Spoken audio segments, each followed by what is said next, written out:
Good evening, dear listener. Tonight we embark on a journey unlike any other, stepping through the veil of time into a world where death walks the cobblestone streets and hope flickers like candlelight in the darkness.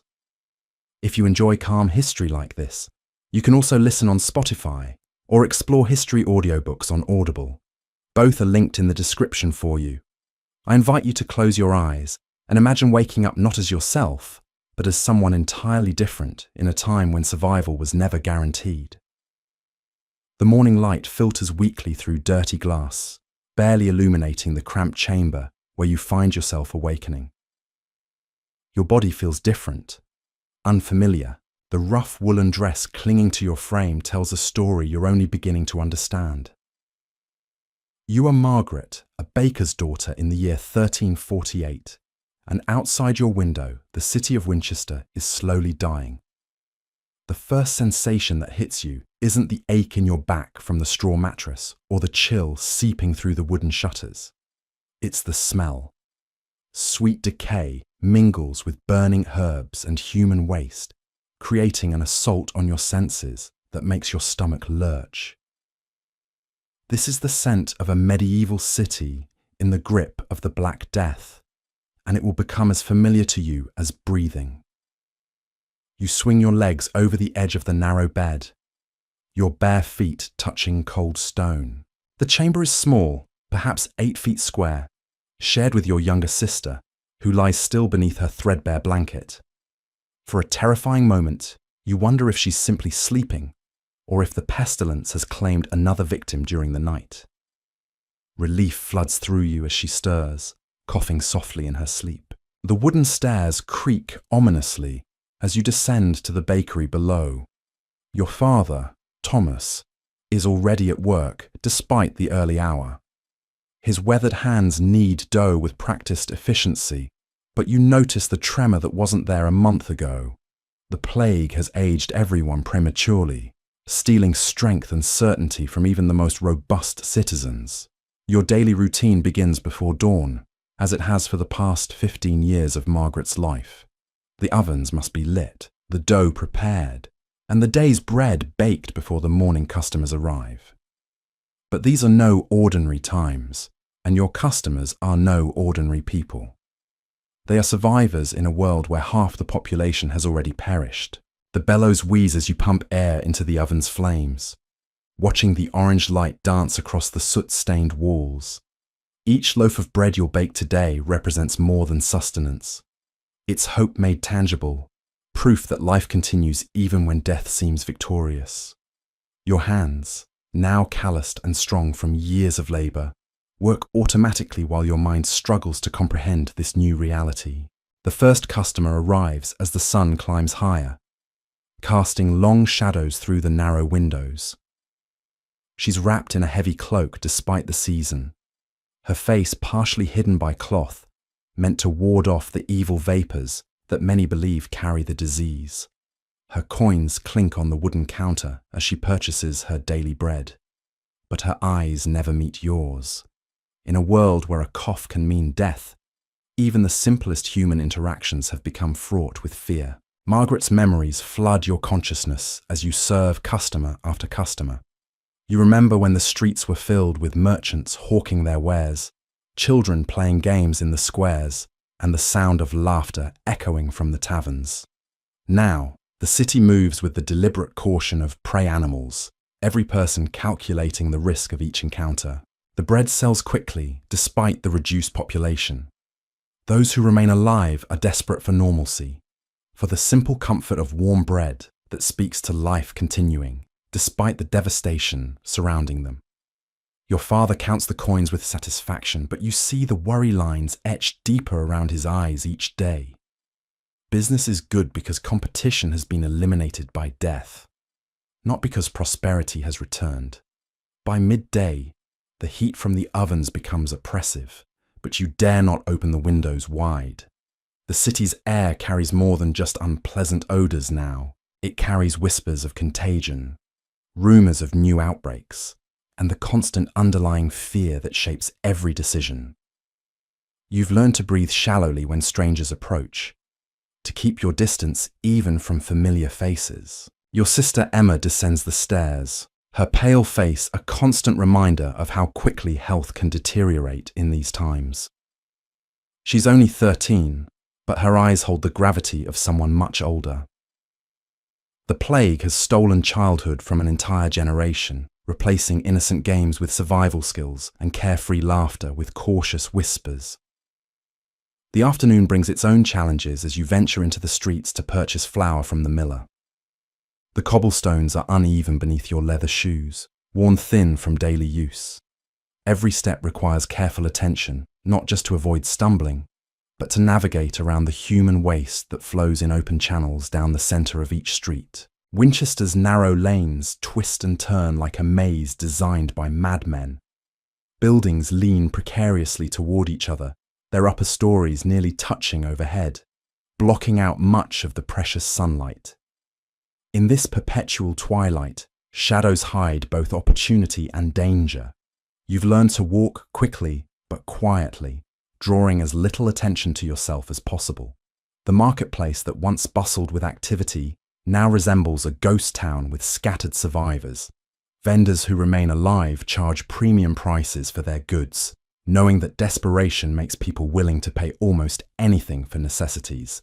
Your family's bakery provides some insulation from these inflated costs, but flour, salt, and other ingredients still require careful budgeting. The miller's shop stands at the edge of the city, where the plague's impact seems somehow less immediate. Perhaps it's the open spaces around the mill, or maybe it's simply that death feels less oppressive when you can see the horizon.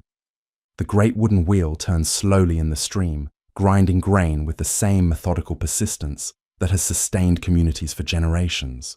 Your transaction with the miller is conducted with the formal politeness that has replaced genuine warmth in most social interactions. He measures your flour carefully, checking the weight twice before accepting payment. Trust has become a luxury few can afford when survival depends on every transaction being fair and accurate. The return journey to the bakery takes you past the cathedral, its towering spires reaching toward heaven like stone prayers for deliverance. The massive doors stand open, revealing flickering candles and the shadows of kneeling figures within. Some seek divine intervention for their own health, while others pray for the souls of those already lost. The constant murmur of Latin prayers creates a backdrop of desperate hope that follows you through the streets. Children are rare sights in these plague-ravaged streets, but when you do encounter them, their haunted expressions break your heart. They move with the careful wariness of adults, having learned too young that the world is dangerous and unpredictable. Their games, when they play at all, often involve elaborate rituals meant to ward off disease or honour the dead. Evening approaches with the same reluctant pace that characterises all activities in this dying city. The sun sets early behind the tall buildings, plunging the streets into premature darkness that feels symbolic of the broader shadow cast over society. Candles and oil lamps begin flickering to life in windows, each small flame representing another household that has survived another day. Your family gathers for the evening meal, a simple affair of bread, cheese, and whatever vegetables remain fresh enough to eat safely. Conversation is subdued, focusing on practical matters rather than dreams or aspirations. The plague has taught everyone to live one day at a time, making long-term planning seem both pointless and dangerous. The bread you eat tastes different somehow, infused with the knowledge of how precious and precarious life has become. Each bite represents ingredients that were dangerous to obtain, fuel that was expensive to burn, and time that might have been better spent in isolation. Yet the act of eating together as a family provides comfort that transcends these practical concerns. Your father shares news gathered from customers throughout the day, carefully filtering information to protect Emma from the most disturbing details.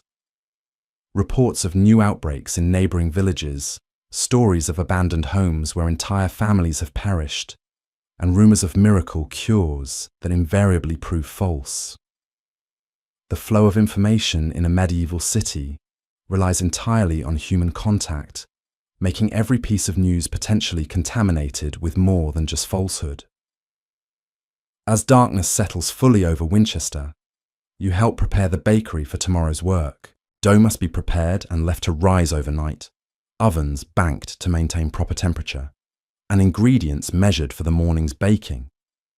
These routine tasks provide structure and purpose in a world where both have become increasingly scarce. The night sounds of the city tell their own story of survival and loss.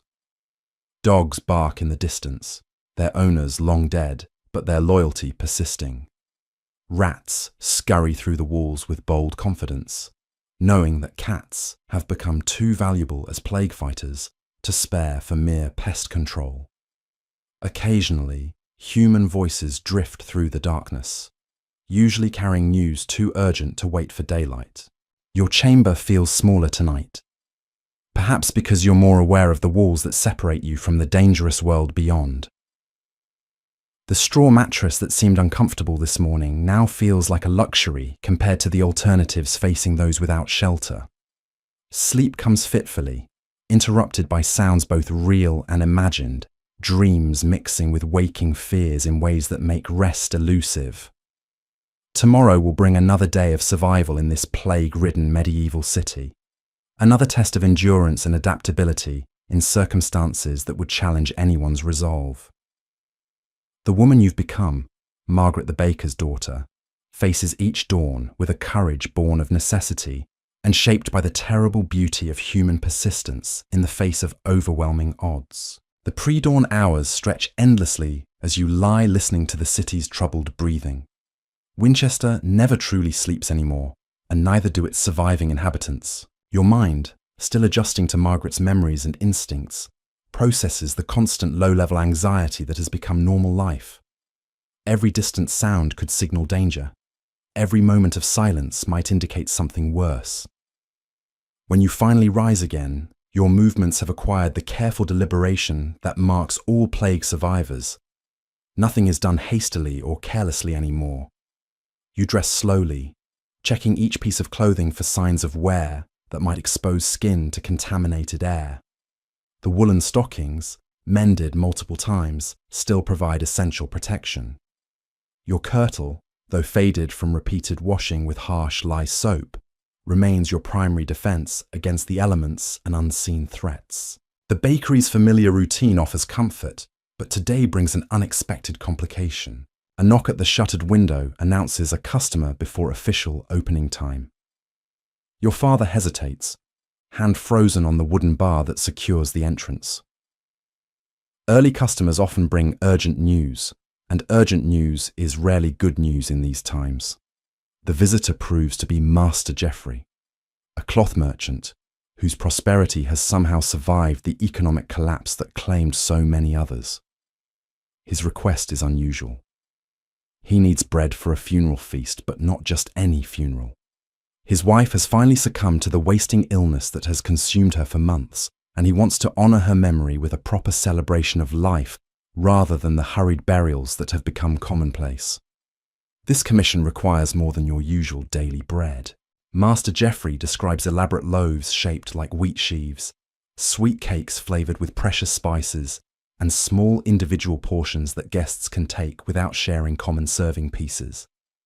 The order represents both opportunity and challenge, requiring ingredients that are increasingly difficult to obtain and techniques that demand absolute precision. Your father accepts the commission with the grave formality that business transactions require in this new world.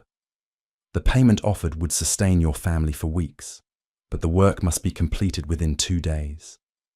This timeline means longer hours, higher temperatures in the bakery, and increased exposure to potential customers who might carry contagion. Every economic opportunity now comes weighted with survival calculations. The morning's regular customers seem different today, more hurried and nervous than usual. Fragments of conversation reveal the source of their anxiety.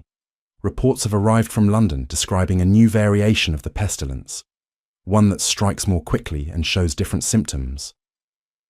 Whether these stories represent truth or the endless rumours that circulate like poisonous fog through medieval communities, they create palpable tension that affects everyone's behavior. Your sister Emma proves invaluable as you begin preparations for Master Geoffrey's elaborate order. Her small hands are perfect for shaping delicate decorative elements, and her artistic eye helps create patterns that transform simple bread into something approaching art. Working together provides a welcome distraction from the grim realities surrounding your daily existence, allowing both of you to focus on creation rather than survival. The specialized ingredients required for the funeral feast necessitate another journey into Winchester's dangerous streets. This time, your destination is the spice merchant's stall near the cathedral, where exotic seasonings command prices that would have seemed impossible before the plague reduced supply chains to desperate improvisation. Cinnamon from distant lands, honey from local beekeepers who risk their lives tending hives, and salt preserved in carefully guarded stores all carry premium costs. The spice merchant, a wizened man whose survival seems miraculous given his advanced age, conducts business with the methodical care of someone who understands that mistakes can be fatal. His scales are checked twice for accuracy, his goods examined carefully for signs of contamination or adulteration. Trust may be scarce, but verification provides some measure of security in transactions where both parties risk exposure to disease. Your route home takes you past the city's main well, where a small crowd has gathered around a traveling preacher. His voice carries across the square as he delivers a sermon about divine judgment and earthly purification. Some listeners nod in agreement, finding comfort in explanations that make sense of senseless suffering. Others maintain the skeptical distance that experience has taught them to preserve around anyone claiming special knowledge about the plague's meaning or purpose. The preacher's message mingles hope with terror in equal measures, promising salvation for the faithful while warning of greater tribulations to come. His words reflect the spiritual confusion that grips communities where traditional religious explanations seem inadequate to explain the scale of devastation. Churches remain important gathering places, but their role has evolved from centers of celebration to repositories of grief and desperate prayer. Returning to the bakery, you discover that the afternoon has brought an unexpected visitor. Father Benedict from the local monastery stands in earnest conversation with your father, his brown robes marking him as one of the few religious figures still actively ministering to Winchester's surviving population. Many clergy have either fled to safer locations or succumbed to the plague themselves, making those who remain particularly valuable to their communities. Father Benedict's presence signals both honor and concern for your family. The monastery has noticed your consistent survival and continued productivity during these troubled times, marking you as potentially valuable allies in maintaining community stability. However, his visit also carries implicit expectations about charity and service that could strain your family's already limited resources. The priest's request proves both reasonable and challenging. The monastery seeks a regular supplier for their daily bread, offering steady payment in exchange for guaranteed delivery regardless of circumstances. This arrangement would provide economic security, but would also require maintaining production, even during the most dangerous periods of plague outbreak. Your father's acceptance commits the family to a level of exposure and responsibility that significantly increases both opportunity and risk. Evening preparations for the funeral feast consume every available moment and surface in the bakery. The elaborate loaves require careful timing to ensure they finish baking simultaneously, while the decorative elements demand constant attention to prevent burning or collapse. Your hands, already tired from the day's regular work, ache as you shape intricate patterns that must remain perfect despite the physical demands of prolonged labor. The heat from multiple ovens operating at capacity transforms the bakery into a furnace that rivals the legendary fires of purgatory, described in Father Benedict's sermons. Sweat drips constantly from your forehead, requiring frequent wiping to prevent contamination of the carefully prepared dough. Your woolen dress clings uncomfortably to your body, but removing layers would expose skin to potential burns from the oven's radiant heat. Your sister Emma's stamina proves remarkable, as she maintains focus on delicate detail work despite the oppressive conditions. Her youthful energy provides essential support for completing the elaborate order within the promised timeline, but you notice signs of fatigue that concern you. Dark circles under her eyes and a persistent cough that might signal nothing more serious than flour dust in her lungs, or might indicate the beginning of something far worse. The night's work continues well past normal bedtime, illuminated by oil lamps that cast dancing shadows across the bakery's walls. These moving patterns create an almost hypnotic atmosphere that helps maintain concentration during repetitive tasks. However, the extended exposure to lamp smoke adds another layer of irritation to eyes already strained by close work and excessive heat. Master Geoffrey's funeral feast represents more than a simple business transaction in this plague-ravaged world. It symbolizes the human desire to honor the dead with dignity and beauty, even when death has become commonplace and resources are scarce. Creating something beautiful for such a purpose provides meaning that transcends mere economic survival, connecting your work to the deeper human need for ritual and remembrance. The final loaves emerge from the ovens just as dawn begins to lighten the eastern sky, their golden crusts gleaming like treasures in the lamplight. Each piece represents hours of careful labor and precious ingredients transformed into something that will provide both nourishment and comfort to people gathering, to mourn and celebrate a life lost to the plague. Your exhaustion feels worthwhile when you survey the completed order arranged on wooden boards for delivery. Sleep becomes a luxury postponed as you prepare for another full day of regular bakery operations. The funeral feast order has been completed successfully, but your family's survival still depends on maintaining normal bread production for daily customers. Your father's weathered face shows pride in the night's accomplishment, but also concern about sustaining such intensive work periods without compromising health or safety. The early morning delivery to Master Geoffrey's household provides your first glimpse into how the wealthy attempt to maintain normalcy during these extraordinary times. His stone house, larger and more secure than most Winchester dwellings, shows signs of careful maintenance despite the general decay affecting the city. Servants still tend the grounds and maintain appearances, though their numbers have clearly been reduced by death or departure. Master Geoffrey's gratitude for your family's efforts carries genuine emotion that transcends the formal politeness typical of commercial relationships. His wife's death represents not just personal loss, but another severing of the social connections that once bound communities together. The funeral feast becomes an attempt to recreate, however briefly, the sense of shared celebration that made life meaningful before the plague transformed existence into mere survival. Your return journey through Winchester's morning streets reveals a city slowly awakening to another day of uncertainty and cautious hope. Vendors begin setting up their reduced stalls, customers emerge from homes to conduct essential business, and life continues its stubborn persistence despite overwhelming odds. The bread you carry for your own family's breakfast represents both sustenance and symbol of humanity's refusal to surrender to despair. The day ahead promises new challenges as regular customers expect their daily bread, while your family recovers from the previous night's intensive labor. Your hands, cramped and sore from hours of detailed work, must continue the essential tasks that maintain your family's survival. Each loaf, shaped and baked, becomes another small victory against the forces of chaos and death that threaten to overwhelm medieval life. Winchester's bells begin their daily calling, marking time in a world where each hour survived represents an achievement worthy of gratitude. The bronze voices carry across the city's narrow streets and crowded buildings, reaching into every corner where human life persists despite impossible odds. Their familiar rhythm provides comfort and continuity that helps anchor communities when everything else seems subject to sudden and devastating change.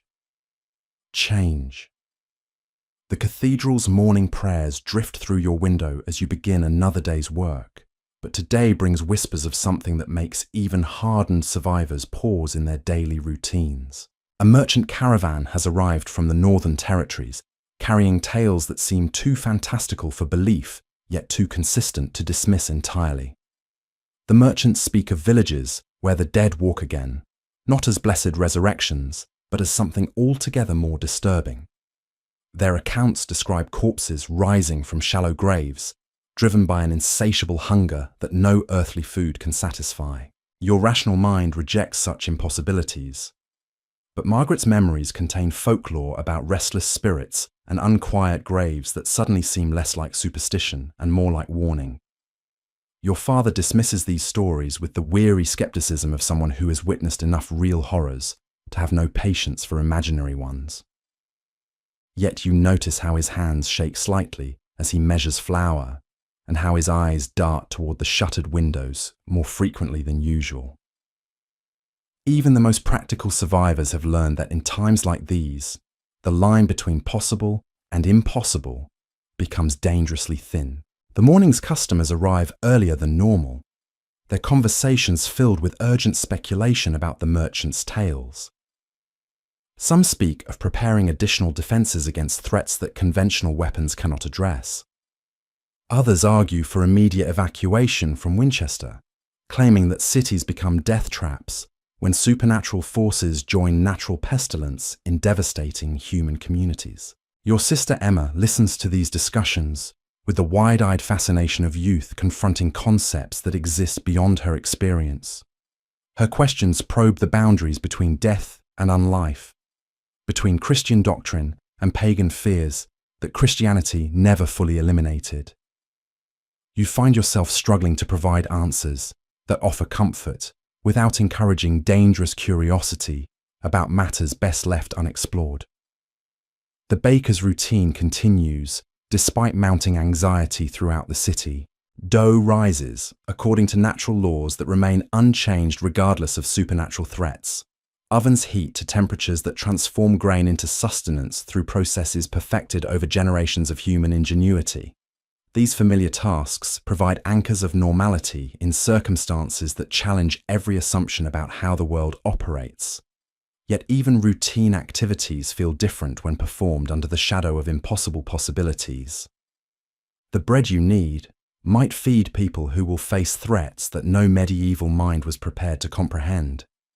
The coins you accept in payment might soon become worthless if society collapses under pressures that exceed human understanding or endurance. Your afternoon journey to the miller's shop takes you past the city's outer defences, where you discover unusual activity among the guards.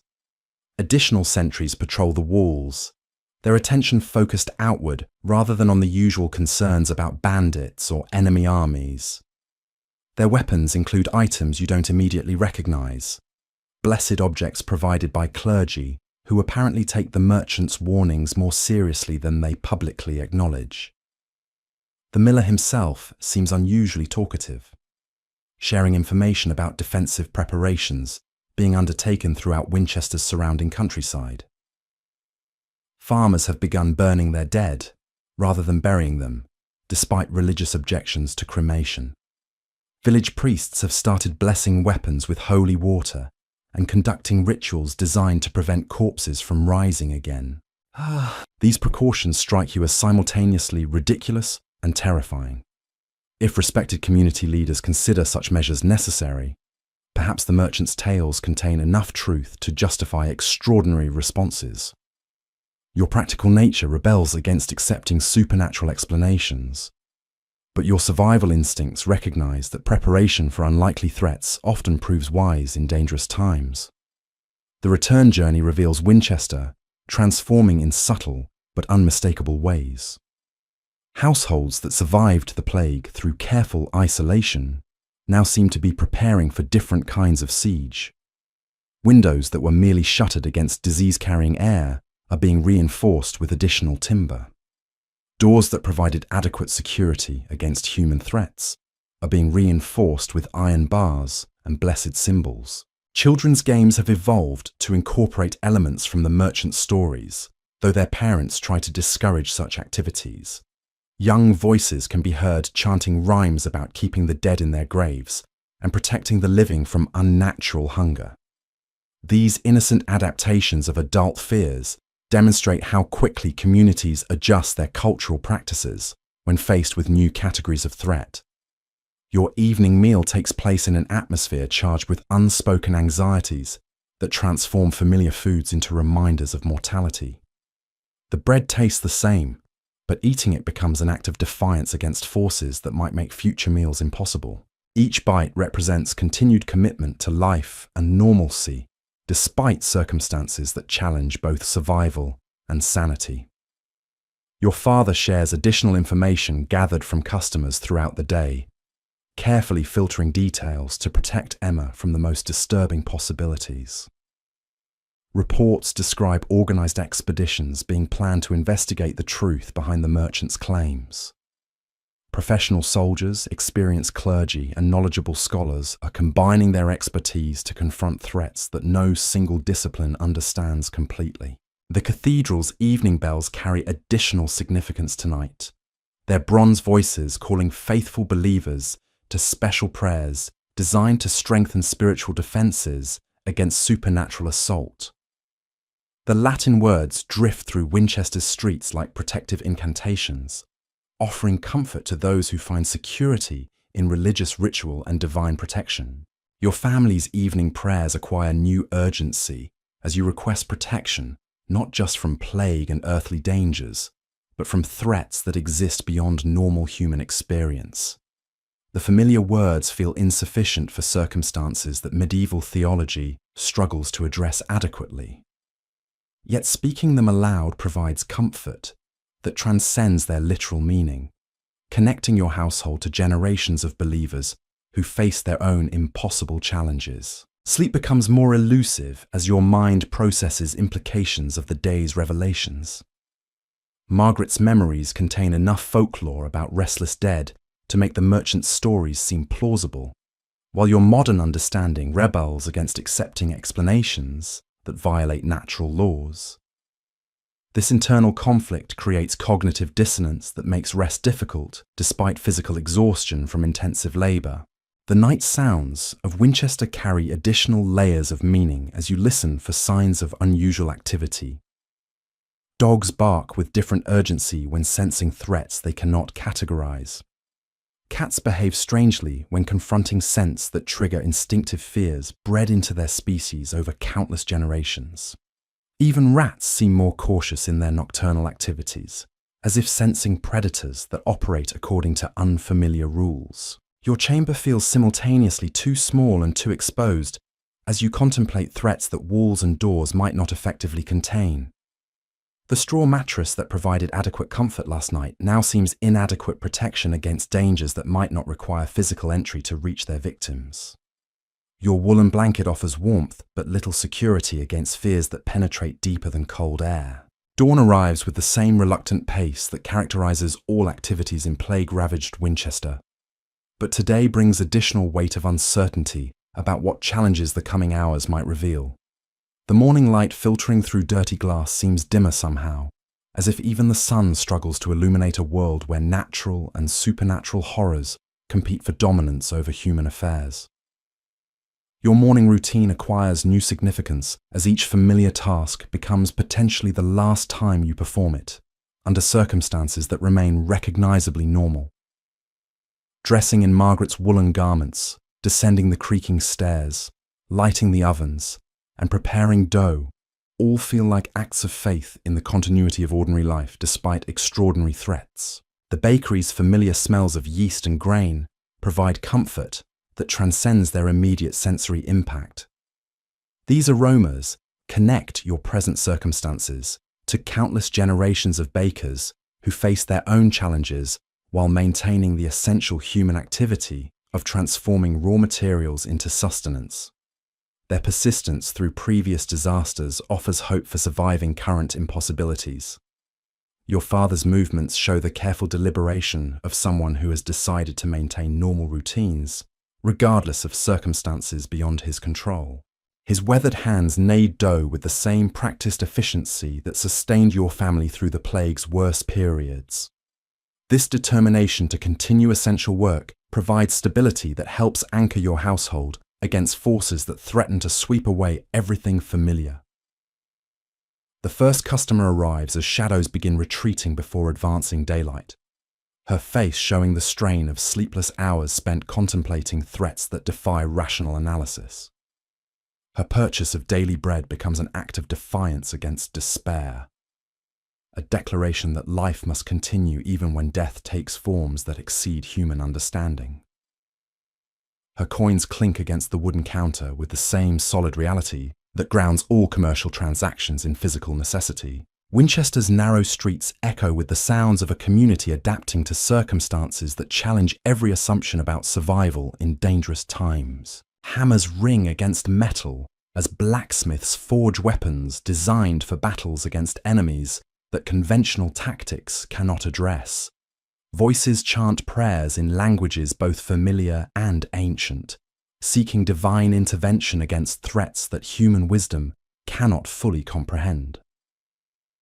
The morning progresses with the relentless efficiency that characterizes medieval life, each hour bringing tasks that must be completed regardless of external circumstances. Bread must be baked, customers must be served, and families must be fed even when the world seems balanced on the edge of incomprehensible transformation. These obligations provide structure that helps maintain sanity during periods when reality itself appears subject to fundamental alteration. Your hands shape loaves with automatic precision, while your mind grapples with possibilities that stretch the boundaries of believable experience. Each piece of dough represents continued commitment to feeding people who might face challenges that no amount of nourishment can address effectively. Yet the act of creation remains meaningful, even when its ultimate purpose becomes questionable. The heat from multiple ovens creates an environment that feels increasingly oppressive as anxiety compounds physical discomfort. Sweat drips steadily despite the early hour, your body responding to stress that exceeds normal reactions to temperature and exertion. The woolen dress clings uncomfortably while providing essential protection against burns from equipment that operates according to principles more reliable than human judgment. Emma's assistance proves invaluable as you struggle to maintain productivity despite distraction from circumstances that demand constant attention to potential threats. Her youthful energy provides essential support for completing tasks that require sustained focus, even when concentration becomes difficult to maintain. Yet, you notice signs of strain in her pale face that concern you more than your own physical discomfort.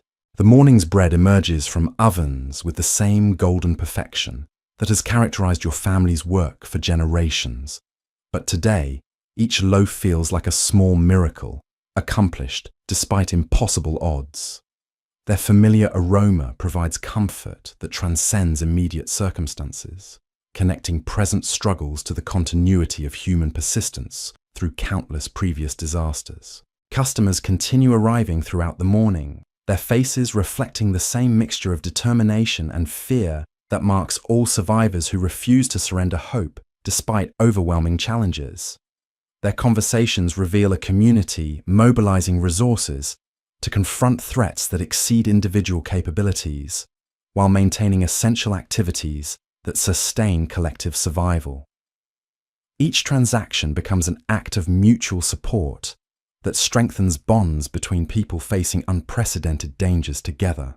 Your midday meal consists of hard cheese and yesterday's bread, consumed while standing beside the ovens to maintain their heat for the afternoon's baking. The simple food tastes different today, each bite carrying the weight of uncertainty about how many more such meals you might share with your family. Emma sits quietly nearby, her young face etched with worries that no 13-year-old should bear. The afternoon brings disturbing news through your customers. Old Henrik, the cobbler whose shop sits near the city gates, reports seeing strange lights moving beyond Winchester's walls during the previous night. His weathered hands shake as he describes pale flames that danced above the ground without any apparent source, moving in patterns that suggested intelligence rather than natural phenomenon. Other patrons share similar accounts. The blacksmith's wife speaks of her chickens refusing to leave their coop, huddling together and making sounds she's never heard before. The tavern keeper mentions that his ale has begun souring faster than normal, developing an unpleasant metallic taste that makes even desperate customers reject their drinks. These seemingly unrelated incidents begin forming a pattern that chills your blood more effectively than Winchester's autumn air. Animals possess instincts that humans have forgotten, and their collective agitation suggests threats that your rational mind struggles to accept. The merchant's tales no longer seem like distant folklore, but immediate warnings about dangers approaching your community.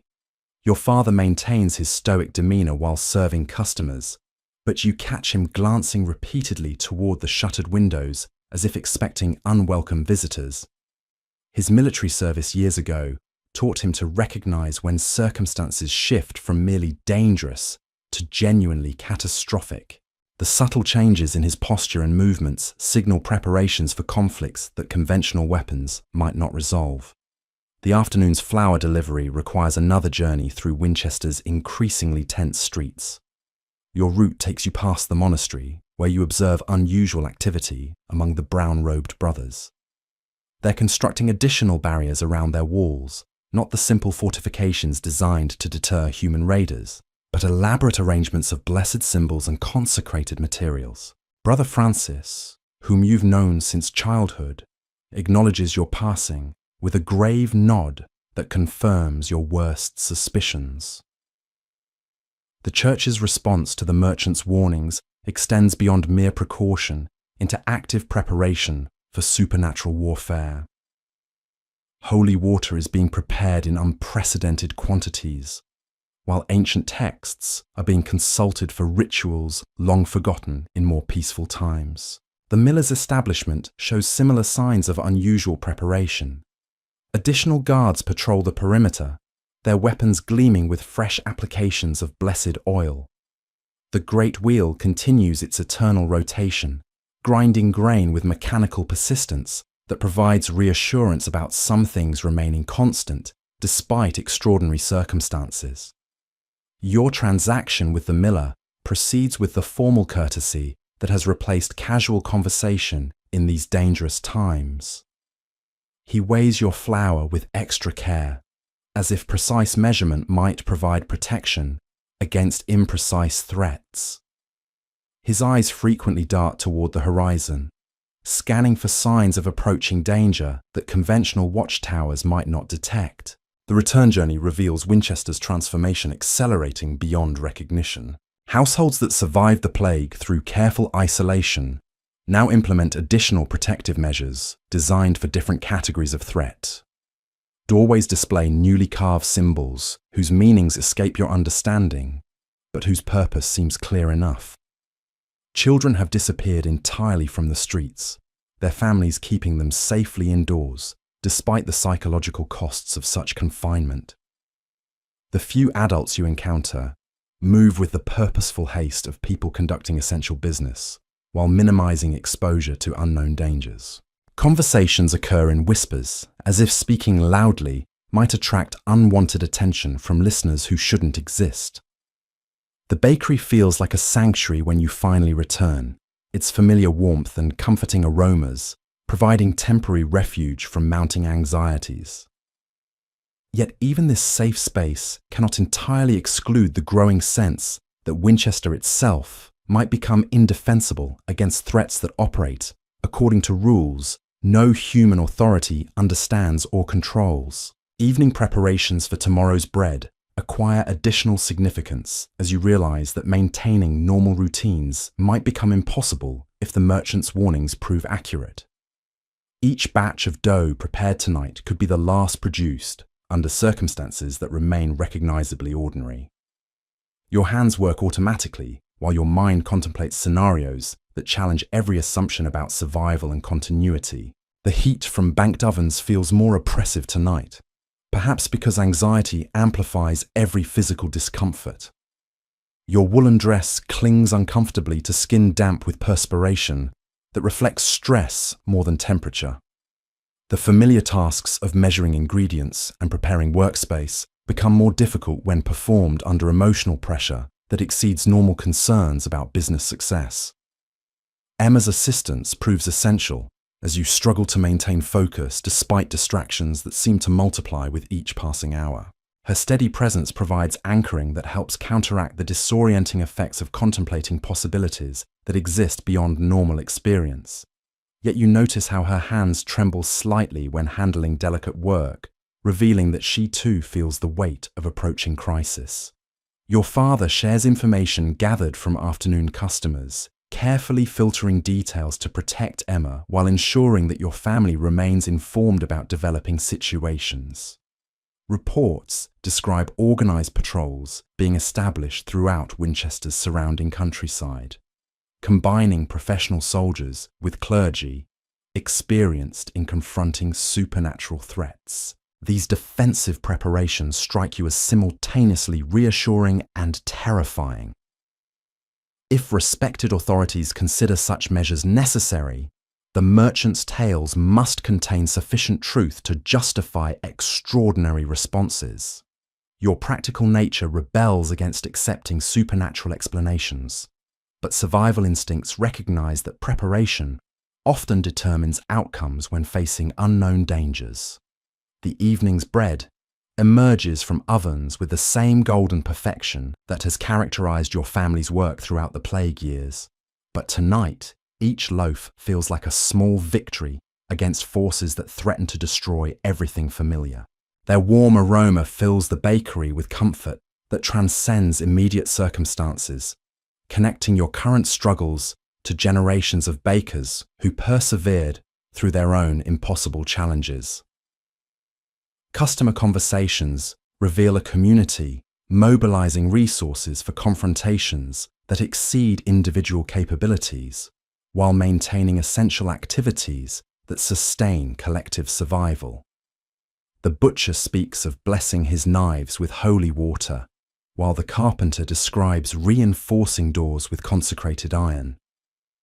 These preparations transform ordinary craftsmen into potential warriors against enemies that conventional tactics cannot address. Your family's evening meal proceeds in subdued atmosphere, charged with unspoken fears about what tomorrow might bring. The bread tastes familiar, yet somehow precious, each bite representing continued commitment to normal life, despite circumstances that challenge both sanity and survival. Your father's weathered face shows determination to protect his family regardless of costs that such protection might demand. The cathedral's evening bells carry additional weight tonight, their bronze voices calling believers to special prayers designed for extraordinary circumstances. The Latin words drift through Winchester's narrow streets like protective incantations, offering spiritual comfort to those who find security in religious ritual and divine intervention.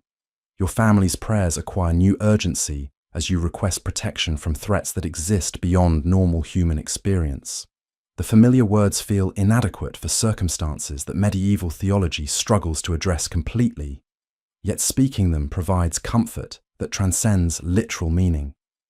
Each phrase connects your household to countless generations of believers who faced their own seemingly impossible challenges. Night falls with the gradual inevitability that has marked each day's end throughout your life, but tonight brings heightened awareness of sounds that might signal approaching danger. Winchester never truly sleeps anymore, its surviving inhabitants maintaining constant vigilance against threats both natural and supernatural. Every distant noise requires careful evaluation to determine whether immediate action might be necessary. Your chamber feels simultaneously too confining and too exposed as you contemplate threats that walls might not effectively contain. The straw mattress provides physical comfort but little psychological security against dangers that operate according to unfamiliar principles. Your woolen blanket offers warmth while failing to address fears that penetrate deeper than physical cold. Sleep becomes elusive as your mind processes implications that stretch beyond immediate survival concerns toward fundamental questions about reality itself. Margaret's memories contain folklore that suddenly seems more relevant than superstition, while your modern understanding struggles with concepts that violate natural laws. This internal conflict creates tension that makes rest nearly impossible despite exhaustion from intensive labor.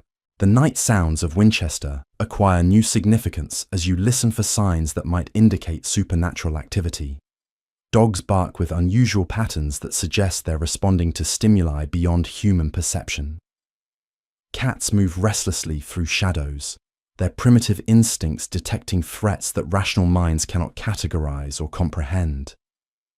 Even the wind carries different qualities tonight, seeming to whisper warnings in languages that predate human civilization.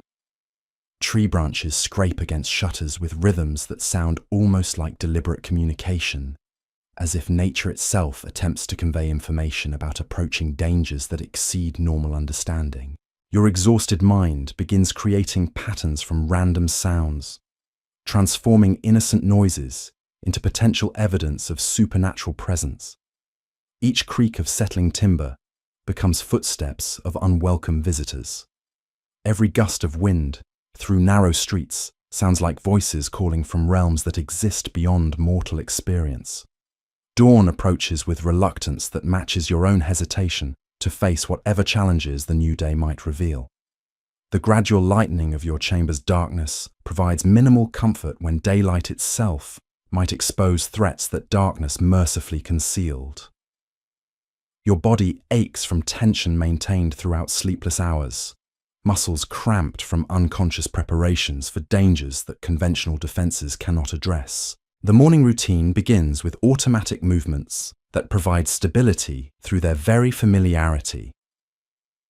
Dressing in Margaret's practical garments, descending creaking stairs, and lighting ovens all represent continued commitment to ordinary activities despite extraordinary circumstances. These simple tasks anchor your consciousness to recognizable reality when everything else seems subject to fundamental alteration.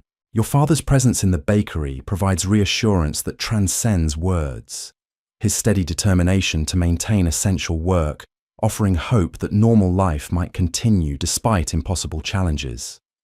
His weathered hands measure ingredients with the same precision that sustained your family through plague years, demonstrating faith in continuity that helps counteract mounting despair. The first customer arrives earlier than usual, her face showing strain of sleepless hours spent contemplating threats that defy rational analysis. Her purchase becomes an act of defiance against forces that seek to destroy community bonds through fear and isolation. The familiar exchange of bread for coins represents continued belief in social contracts that supernatural threats cannot automatically dissolve. Winchester's morning awakening reveals a city transformed by preparation for conflicts that exceed human experience while maintaining essential functions that sustain collective survival. Smoke rises from chimneys where families prepare morning meals, despite uncertainty about future opportunities for such ordinary activities. Church bells call faithful believers to prayers that acquire new significance when facing enemies that conventional weapons cannot touch. The day ahead promises challenges that will test every assumption about survival in circumstances where natural and supernatural dangers combine to threaten human civilization itself. Your hands begin shaping dough with movements that have become automatic through years of practice, creating sustenance for people who might soon face trials that no amount of nourishment can adequately address. Each loaf represents continued faith in tomorrow, despite today's overwhelming uncertainties, demonstrating human persistence that has sustained communities through countless previous disasters.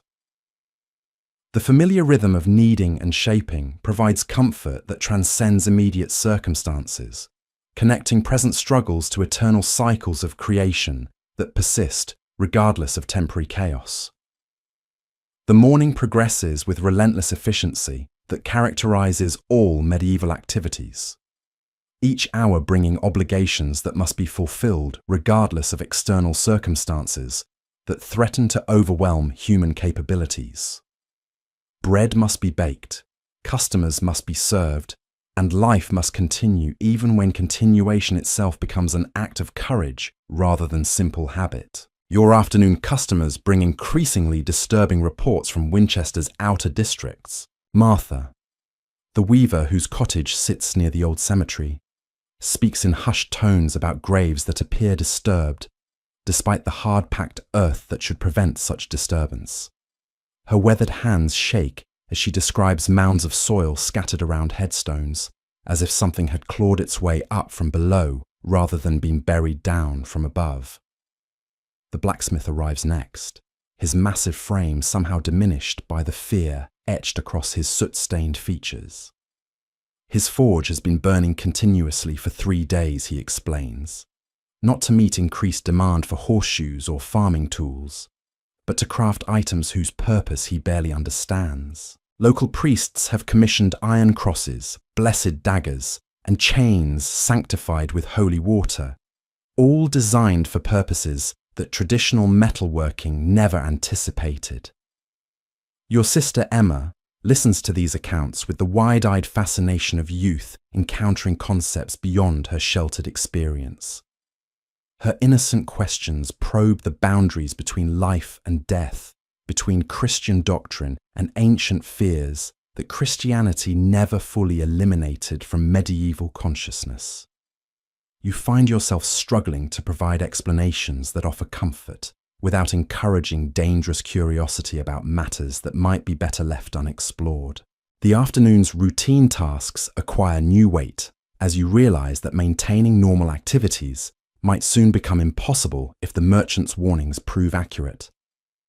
Each customer served, each loaf sold, each familiar transaction becomes potentially the last conducted, under circumstances that remain recognizably ordinary. Your hands work automatically, while your mind processes scenarios that challenge every assumption about survival in dangerous times. A commotion outside interrupts your work as voices rise in urgent discussion near the market square. Through the slightly open shutters, you observe a crowd gathering around a figure you don't immediately recognize. The stranger wears travel-stained robes marked with symbols that seem to shift and change when viewed directly, creating optical illusions that make your eyes water and your head ache. This newcomer speaks with authority, born of witnessing events that defy conventional understanding. His voice carries across the square as he describes villages completely abandoned, their inhabitants vanished without trace or explanation. Homes stand empty, with meals still warm on tables, livestock wandering unattended, and churches whose bells ring themselves at midnight with no human hands to pull the ropes. More disturbing still are his accounts of travellers who encountered figures walking along country roads at impossible hours. These walkers move with purposeful determination, despite bearing obvious signs of death. Their pale flesh unmarked by decay, yet somehow wrong in ways that living eyes can immediately recognize. They seem drawn toward populated areas by hunger that ordinary food cannot satisfy. Your father emerges from the bakery's rear chamber, where he's been consulting the family's carefully hoarded silver coins, calculating whether your accumulated savings might purchase passage to distant relatives in regions not yet touched by these supernatural threats. His weathered face shows the strain of impossible decisions, weighing known dangers against unknown territories where survival might prove equally challenging. The stranger's testimony continues with descriptions of defensive measures attempted by various communities, most proving ineffective against enemies that operate according to unfamiliar rules. Walls that stopped human raiders offer no protection against beings that can pass through solid barriers. Weapons blessed by local clergy sometimes succeed in turning back supernatural attackers, but only when wielded by individuals whose faith remains absolutely pure and unwavering. Emma's pale face grows even whiter as she processes implications of the stranger's words. Her 13 years have already witnessed more death and suffering than most people encounter in entire lifetimes, yet these new threats exceed even her expanded understanding of how cruel the world can become. Her small hand seeks yours, cold fingers grasping for comfort that you struggle to provide when your own courage wavers. The crowd's reaction reveals a community divided between those who accept the stranger's testimony as truth requiring immediate action, and others who dismiss his accounts as elaborate fabrications designed to exploit vulnerable people during already difficult times. Arguments break out between neighbours who have survived plague years together, their unity fractured by disagreements about threats that conventional experience cannot evaluate. Your practical nature rebels against accepting explanations that violate natural laws, yet survival instincts recognize patterns in the stranger's descriptions that correlate with other disturbing reports circulating throughout Winchester. The accumulation of seemingly impossible accounts creates weight of evidence that becomes difficult to dismiss entirely, even when individual stories seem too fantastical for rational acceptance. The afternoon's remaining customers reflect the community's growing polarization, as some purchase extra bread for extended journeys to safer territories, while others buy only their usual daily portions, refusing to alter established routines based on unverified rumors. These divergent responses reveal how differently people process information that challenges their fundamental assumptions about reality and survival. Your evening preparations for tomorrow's baking acquire additional significance as you contemplate the possibility that normal business operations might become impossible if supernatural threats materialize as described. Each batch of dough prepared tonight could represent the final opportunity to maintain familiar routines before circumstances force radical adaptations to survival strategies that no medieval person was prepared to implement. The heat from banked ovens feels more oppressive tonight, perhaps because emotional stress amplifies every physical discomfort. Your woolen dress clings uncomfortably to skin damp with perspiration that reflects anxiety more than temperature. Simple tasks become more challenging when performed under psychological pressure that exceeds normal concerns about commercial success or family welfare. Emma's assistance proves essential as you struggle to maintain focus despite mental distractions that seem to multiply with each passing hour. Her steady presence provides emotional anchoring that helps counteract the disorienting effects of contemplating possibilities that exist beyond normal human experience. Yet you notice how her hands tremble when handling delicate work, revealing that she too feels the weight of approaching crisis. Your father shares additional information gathered from afternoon customers, carefully filtering details to protect Emma, while ensuring your family remains informed about developing situations that might require immediate responses. Reports describe organized expeditions being planned to investigate the truth behind supernatural claims, combining professional soldiers with clergy experienced in confronting threats that conventional military training cannot address. These defensive preparations strike you as simultaneously reassuring and terrifying in their implications. If respected community authorities consider such extraordinary measures necessary, the stranger's testimony must contain sufficient truth to justify responses that would seem ridiculous under normal circumstances. Your rational mind struggles with concepts that violate established understanding, while survival instincts recognize that preparation often determines outcomes when facing unknown dangers. The evening's bread emerges from ovens with familiar golden perfection that has characterized your family's work throughout plague years. But tonight, each loaf feels like a small miracle accomplished despite overwhelming odds. Their warm aroma fills the bakery with comfort that transcends immediate circumstances, connecting current struggles to generations of bakers who persevered through their own seemingly impossible challenges. Customer conversations reveal a community mobilizing resources for confrontations that exceed individual capabilities, while attempting to maintain essential activities that sustain collective survival. The tavern keeper mentions blessing his ale barrels with holy water, while the carpenter describes reinforcing doors with iron crosses and consecrated timber. These adaptations transform ordinary craftsmen into potential warriors against enemies that traditional tactics cannot effectively address. Night falls with gradual inevitability that has marked each day's end throughout your life, but tonight brings heightened awareness of sounds that might signal approaching supernatural activity. Winchester never truly sleeps during these plague years, its surviving inhabitants maintaining constant vigilance against threats both natural and otherworldly. Every distant noise requires careful evaluation to determine whether immediate defensive action might prove necessary. Your chamber feels simultaneously too confining and too exposed as you contemplate threats that conventional barriers might not effectively contain. The straw mattress provides physical comfort, but minimal psychological security against dangers that operate according to principles no human authority understands or controls. Your woolen blanket offers warmth while failing to address fears that penetrate deeper than physical cold or ordinary concerns about survival. Sleep becomes nearly impossible as your mind processes implications that extend beyond immediate survival toward fundamental questions about the nature of reality itself. Margaret's memories contain folklore about restless spirits and unquiet graves that suddenly seems more relevant than mere superstition, while your modern understanding struggles with concepts that violate natural laws governing life and death. The night sounds of Winchester require new layers of meaning as you listen for signs that might indicate supernatural presence among the familiar noises of a medieval city settling into uneasy rest. Dogs bark with unusual patterns that suggest they're responding to stimuli beyond human perception.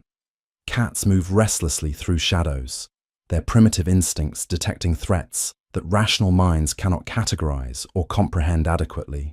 Even the wind carries different qualities tonight, seeming to whisper warnings in languages that predate human civilization while carrying scents that don't correspond to any familiar source. Tree branches scrape against shutters with rhythms that sound almost like deliberate communication attempts, as if nature itself seeks to convey urgent information about approaching dangers that exceed normal understanding. Your exhausted mind begins creating patterns from random sounds, transforming innocent environmental noises into potential evidence of supernatural activity. Each creak of settling timber becomes possible footsteps of unwelcome visitors. Every gust of wind through narrow streets sounds like voices calling from realms that exist beyond mortal experience or comprehension. Dawn approaches with reluctance that matches your own hesitation to face whatever unprecedented challenges the new day might reveal. The gradual lightening of your chamber's darkness provides minimal comfort when daylight itself might expose threats that darkness mercifully concealed from human observation. Your body aches from tension maintained throughout sleepless hours, muscles cramped from unconscious preparations for conflicts that conventional defenses cannot address. The morning routine begins with automatic movements that provide psychological stability through their very familiarity and predictability. Dressing in Margaret's practical garments, descending creaking wooden stairs, and lighting ovens all represent continued commitment to ordinary activities, despite extraordinary circumstances that challenge every assumption about normal existence. Your father's presence in the bakery provides reassurance that transcends verbal communication, his steady determination to maintain essential work, offering hope that recognizable life might continue despite impossible challenges that threaten to overwhelm human civilization. His weathered hands measure ingredients with the same mathematical precision that sustained your family through plague years, demonstrating faith in continuity that helps counteract mounting despair.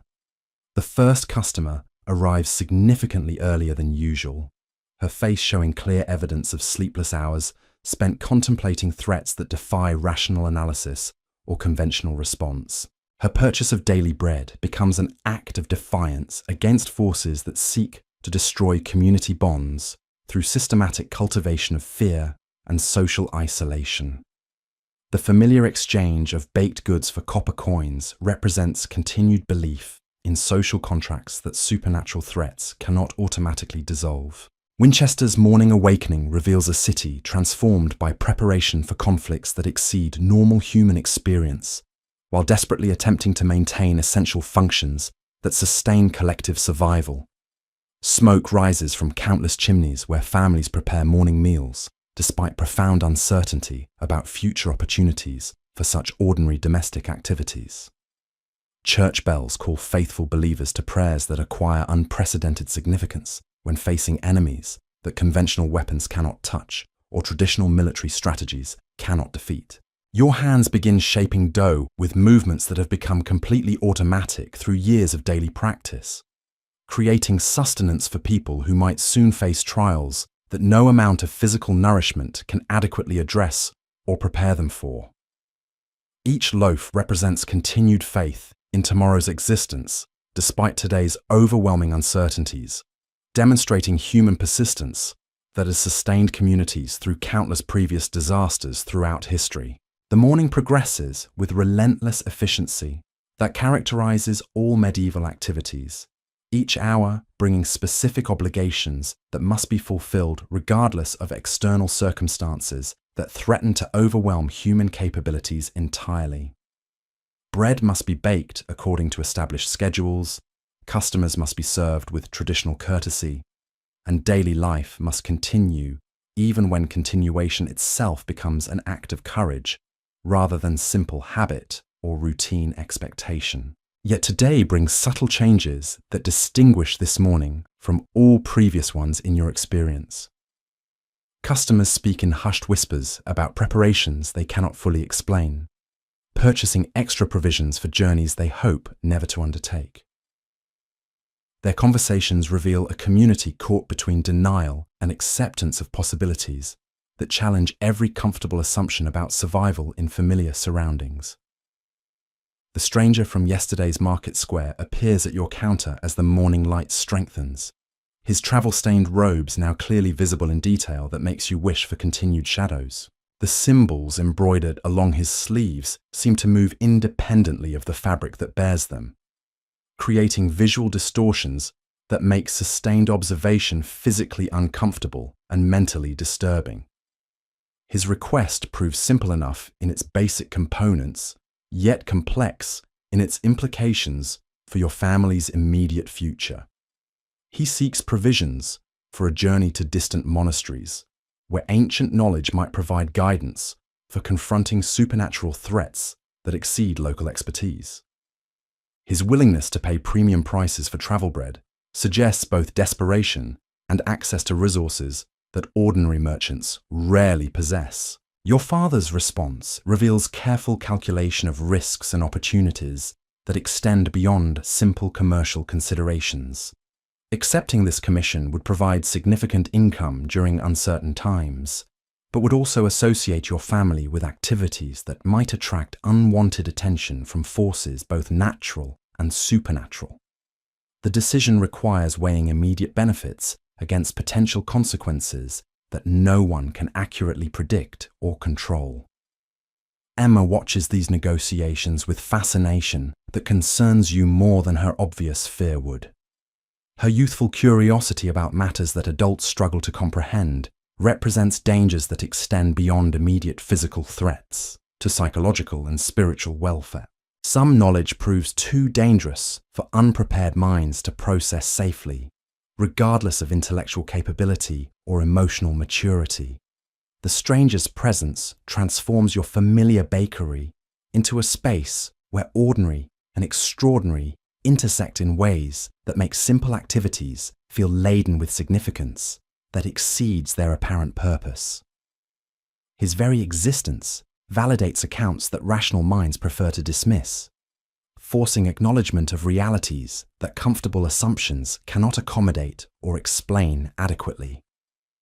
Your morning's work continues with mechanical precision that masks growing internal turmoil as you process implications of choices that must be made without sufficient information to ensure favorable outcomes. Each decision carries potential consequences that extend far beyond immediate circumstances, affecting not just your family's survival, but their fundamental relationship with forces that operate according to principles no human authority fully understands.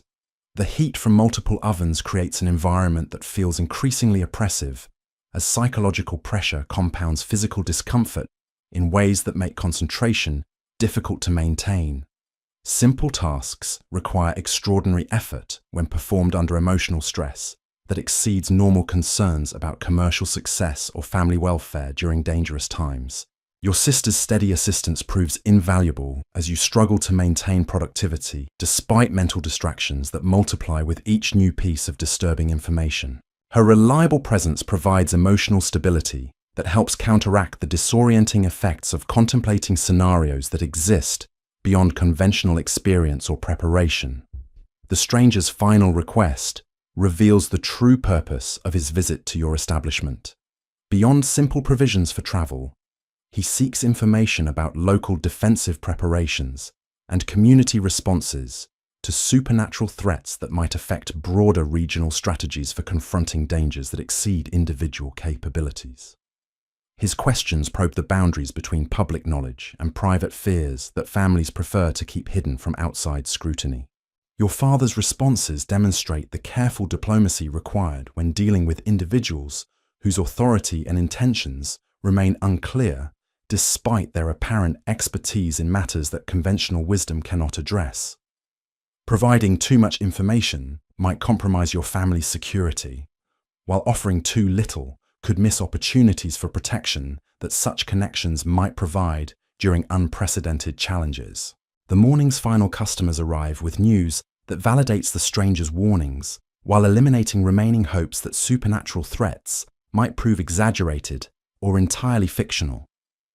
Reports from Winchester's outer districts describe abandoned farmsteads where livestock wander unattended and crops rot unharvested, their owners vanished without explanation or trace of violent struggle.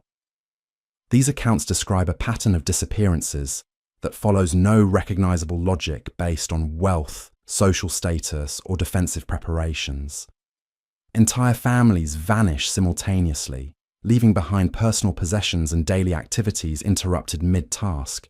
Meals remain half-eaten on tables, tools lie abandoned in fields, and children's toys scatter in yards where no children play anymore. Most disturbing are reports of survivors who claim to have seen their missing neighbours walking along country roads during twilight hours, moving with purposeful determination despite obvious signs that they no longer belong among the living. These encounters describe figures whose appearance retains enough familiarity to be recognizable while displaying wrongness that living eyes immediately detect without being able to articulate the source of their discomfort. Your family's midday meal proceeds in atmosphere charged with unspoken decisions about responses that must be made before circumstances eliminate remaining choices entirely. The bread tastes familiar, yet somehow precious, each bite representing continued commitment to normal existence, despite mounting evidence that normality itself might soon become impossible to maintain through conventional means. The afternoon brings additional visitors, whose presence confirms that Winchester's situation has attracted attention from authorities whose expertise extends beyond local knowledge or conventional responses to dangerous circumstances.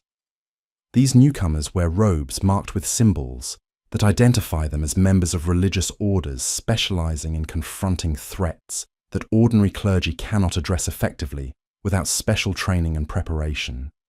Their questions probe your family's observations about supernatural activity, while offering guidance about protective measures that might prove effective against enemies that operate according to unfamiliar principles. Their advice includes practical recommendations about defensive preparations combined with spiritual practices, designed to strengthen resistance to influences that target human consciousness rather than physical bodies. These consultations reveal the extent to which supernatural threats have spread throughout the region, affecting communities that previously seemed isolated from such dangers by distance or defensive preparations. The pattern suggests coordinated activity rather than random manifestations, implying intelligence behind attacks that exceed simple predatory behavior or natural disaster responses. Your evening preparations for tomorrow's baking acquire urgency driven by recognition that normal business operations might become impossible if current trends continue developing at their present pace. Each batch of dough prepared tonight represents potentially final opportunities to maintain familiar routines before circumstances force radical adaptations to survival strategies that medieval communities were never designed to implement successfully. The familiar tasks of measuring ingredients and preparing workspace become more difficult when performed under emotional pressure that exceeds normal concerns about commercial success during economically challenging periods. Your hands shake slightly as you handle delicate preparations, physical manifestations of psychological stress that threatens to overwhelm practical capabilities essential for family survival. Emma's assistance proves absolutely essential as you struggle to maintain focus despite mental distractions that seem to multiply exponentially with each new piece of disturbing information about developing supernatural threats. Her steady presence provides emotional anchoring that helps counteract disorienting effects of contemplating possibilities that exist beyond normal human experience or adequate preparation. The evening's bread emerges from ovens with golden perfection that has characterized your family's work throughout the most challenging periods of plague years. But tonight, each loaf feels like a miracle accomplished against odds that continue escalating beyond reasonable human capacity to address through conventional means alone. Customer conversations reveal a community implementing defensive measures that combine traditional military preparations with spiritual practices designed for confronting enemies that conventional tactics cannot effectively engage. These adaptations transform ordinary citizens into potential warriors against threats that exceed normal understanding while maintaining essential activities that sustain collective survival during unprecedented challenges. Night approaches with the same gradual inevitability that has marked each day's conclusion throughout your life. But tonight brings awareness of sounds and shadows that might conceal dangers operating according to principles that no human authority fully understands or controls. Winchester's surviving inhabitants maintain vigilance that extends beyond normal concerns about human threats towards supernatural enemies whose capabilities remain largely unknown. Your chamber feels simultaneously confining and exposed as you contemplate threats that conventional barriers might prove completely ineffective against, while offering no alternative protection that medieval technology can provide. The straw mattress provides familiar physical comfort, while failing to address psychological insecurity about dangers that operate according to unfamiliar rules governing interaction between living and dead.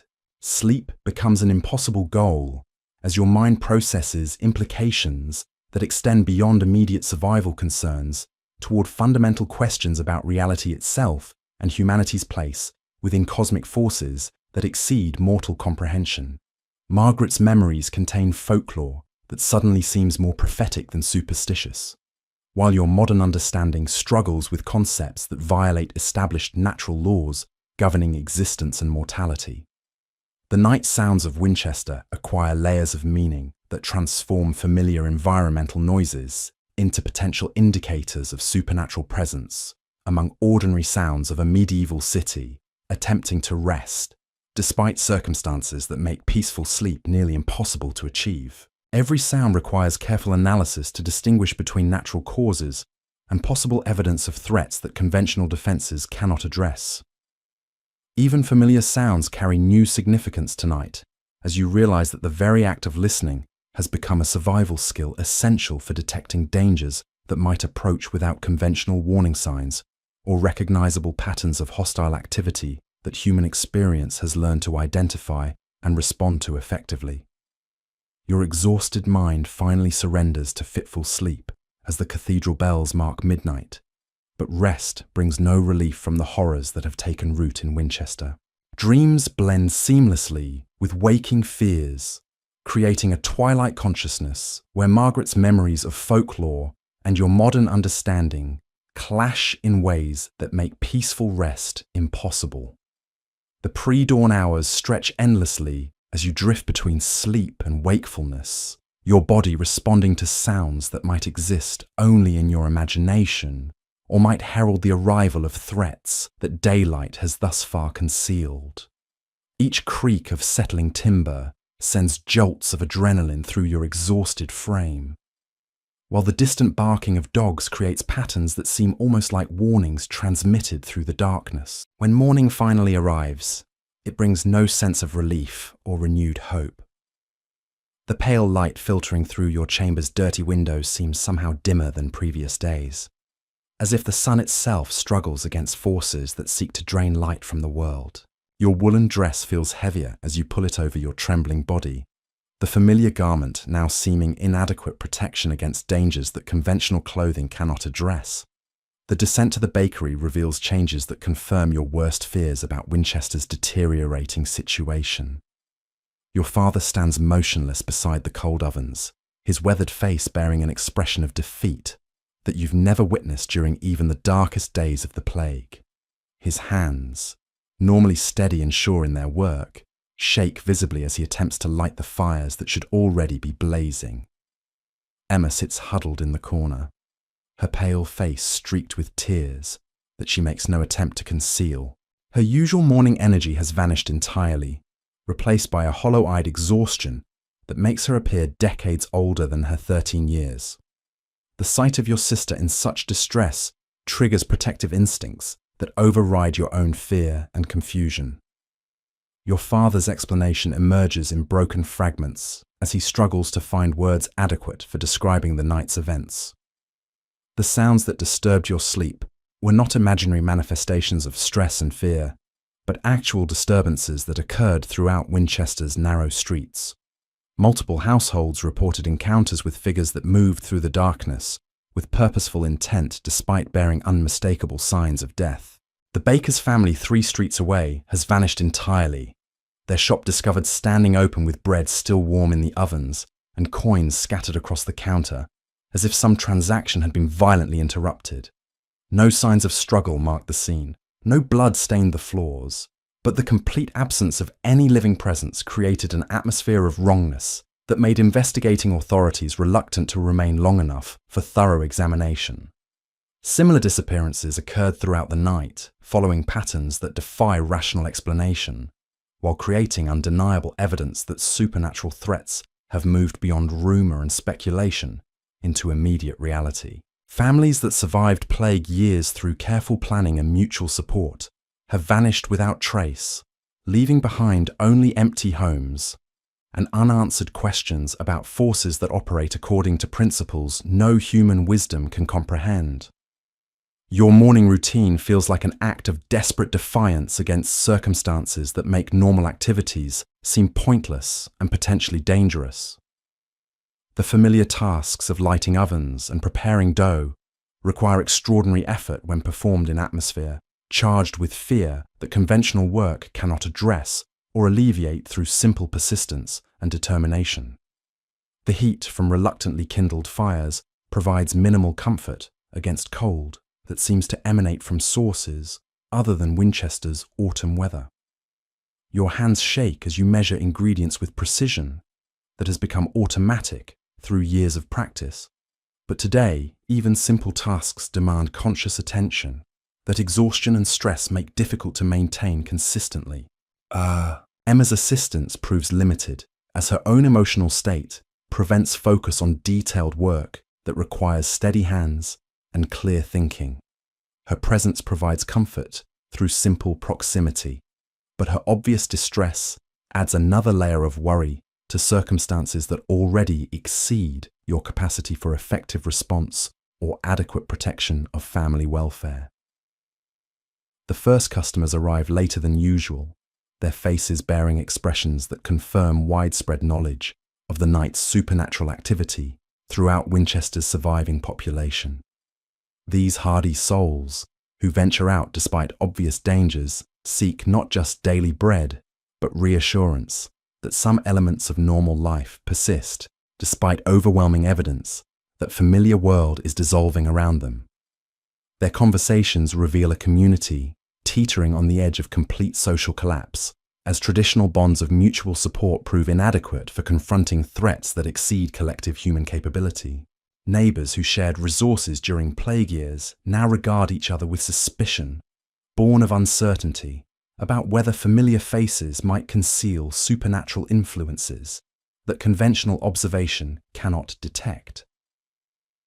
The morning's bread sales proceed with mechanical efficiency that masks growing recognition that commercial activities might soon become impossible if current trends continue developing at their present alarming pace. Each transaction could represent final opportunities to conduct normal business before circumstances force complete abandonment of familiar routines and defensive strategies. Your father's decision to continue baking despite deteriorating conditions reflects stubborn determination to maintain essential services that sustain community survival, while acknowledging that such persistence might prove futile against enemies that operate according to unfamiliar rules governing conflict between living and dead. His weathered hands work automatically, while his eyes constantly monitor approaches to the bakery for signs of unusual activity. The midday hours bring disturbing reports from customers brave enough to venture through Winchester's increasingly dangerous streets during daylight hours, when supernatural activity typically remains dormant. The cathedral's morning prayers were interrupted by incidents that forced evacuation of the sacred building, with witnesses describing manifestations that exceeded clerical expertise in confronting otherworldly threats. Father Benedict himself arrived at the bakery shortly after noon, his brown robes disheveled and his normally composed demeanor replaced by obvious agitation that speaks to encounters with forces beyond his theological training. His request for blessed bread reveals desperation that conventional religious practices cannot adequately address through traditional sacraments and established ritual procedures. The priest's account describes altar candles extinguishing themselves despite absence of wind or draught, while sacred vessels moved across stone surfaces without human contact or explanation that natural philosophy can provide. Most disturbing were sounds emanating from the crypt below the main sanctuary, voices speaking in languages that predated Christian presence in Winchester while conveying messages that living ears should never hear. These supernatural intrusions into consecrated space represent escalation of threats that eliminates remaining sanctuaries where Winchester's population might seek refuge from dangers that conventional defenses cannot repel. If churches provide no protection against enemies that violate sacred ground without apparent consequence, then nowhere within the city's walls offers adequate security for vulnerable human inhabitants. Your afternoon work proceeds under constant awareness that each hour might bring developments that force immediate flight from Winchester, despite lack of alternative destinations that promise greater safety from supernatural threats that appear to be spreading throughout the region. The bread you shape with trembling hands might feed people who will not survive another night in this cursed city. Emma's deteriorating condition becomes increasingly apparent as the day progresses, her pale complexion taking on greyish undertones that remind you uncomfortably of descriptions provided by witnesses to supernatural encounters. Her breathing sounds laboured despite absence of physical exertion, while her eyes seem to focus on things that your vision cannot detect or recognise. These symptoms could indicate simple exhaustion and stress resulting from exposure to circumstances that exceed any child's capacity for psychological adjustment, or they might herald something far worse that supernatural influences can inflict upon vulnerable minds unprepared for contact with forces that exist beyond mortal comprehension. Your growing concern about Emma's welfare adds urgency to decisions about your family's immediate survival strategies. The afternoon's final customer proves to be the travelling stranger whose presence yesterday introduced supernatural elements into Winchester's previously manageable plague-related difficulties. His return confirms that the city's situation has attracted attention from authorities whose expertise extends beyond local knowledge, while suggesting that intervention might be possible if appropriate measures can be implemented quickly enough. His assessment of Winchester's deteriorating conditions validates your worst fears, while offering slim hope that evacuation might remain possible if undertaken immediately before supernatural forces complete whatever process has been developing throughout the region. His detailed knowledge of escape routes and safe destinations provides practical alternatives to remaining in a city that appears increasingly indefensible against otherworldly enemies. The stranger's offer to guide your family to distant monasteries, where protective measures have proven effective against supernatural threats, represents both opportunity and enormous risk that must be evaluated without adequate information about his true intentions or capabilities. His willingness to extend such assistance to relative strangers suggests either genuine humanitarian concern or hidden motives that might prove equally dangerous. Your father's response reveals internal struggle between protective instincts that demand action to ensure family safety and practical concerns about trusting individuals whose background and objectives remain largely unknown, despite their apparent expertise in matters that conventional wisdom cannot address adequately through normal channels of authority.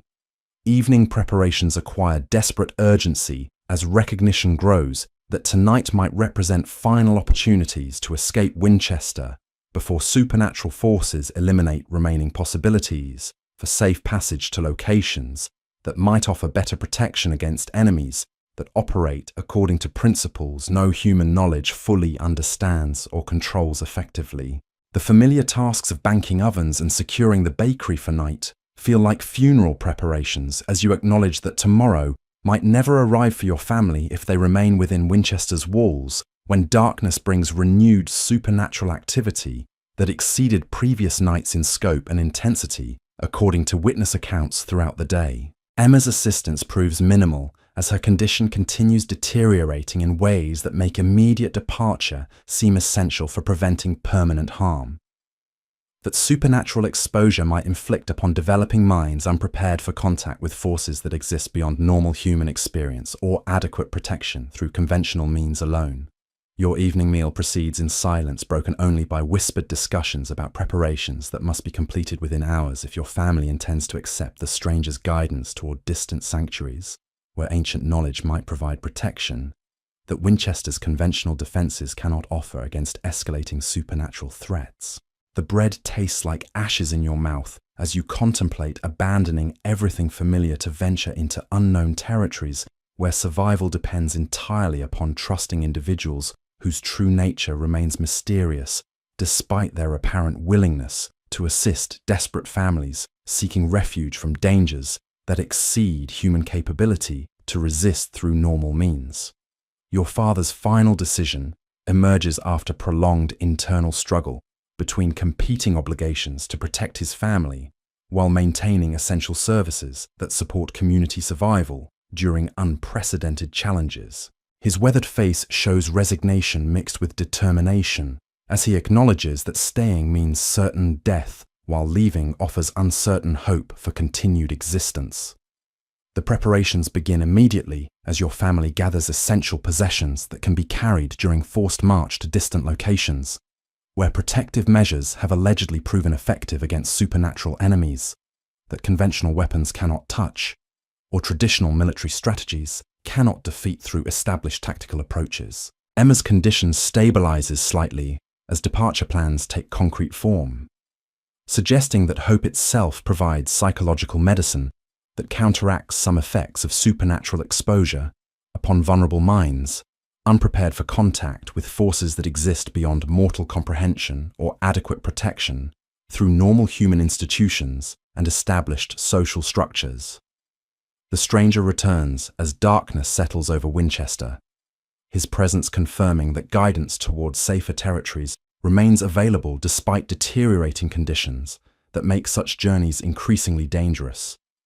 With each passing hour, that supernatural activity continues developing throughout the region according to patterns that suggest coordinated intelligence behind seemingly random attacks. His detailed instructions about route selection and timing reveal extensive knowledge of supernatural behavior patterns that enables prediction of safe passage windows when otherworldly forces focus their attention elsewhere, leaving temporary opportunities for movement that conventional military intelligence could never provide or anticipate through normal reconnaissance methods. The final preparations proceed with mechanical efficiency, driven by recognition that hesitation might eliminate remaining chances for escape before supernatural forces complete whatever process has been consuming Winchester's population through methods that leave no physical evidence while achieving results that conventional warfare could never accomplish through direct assault.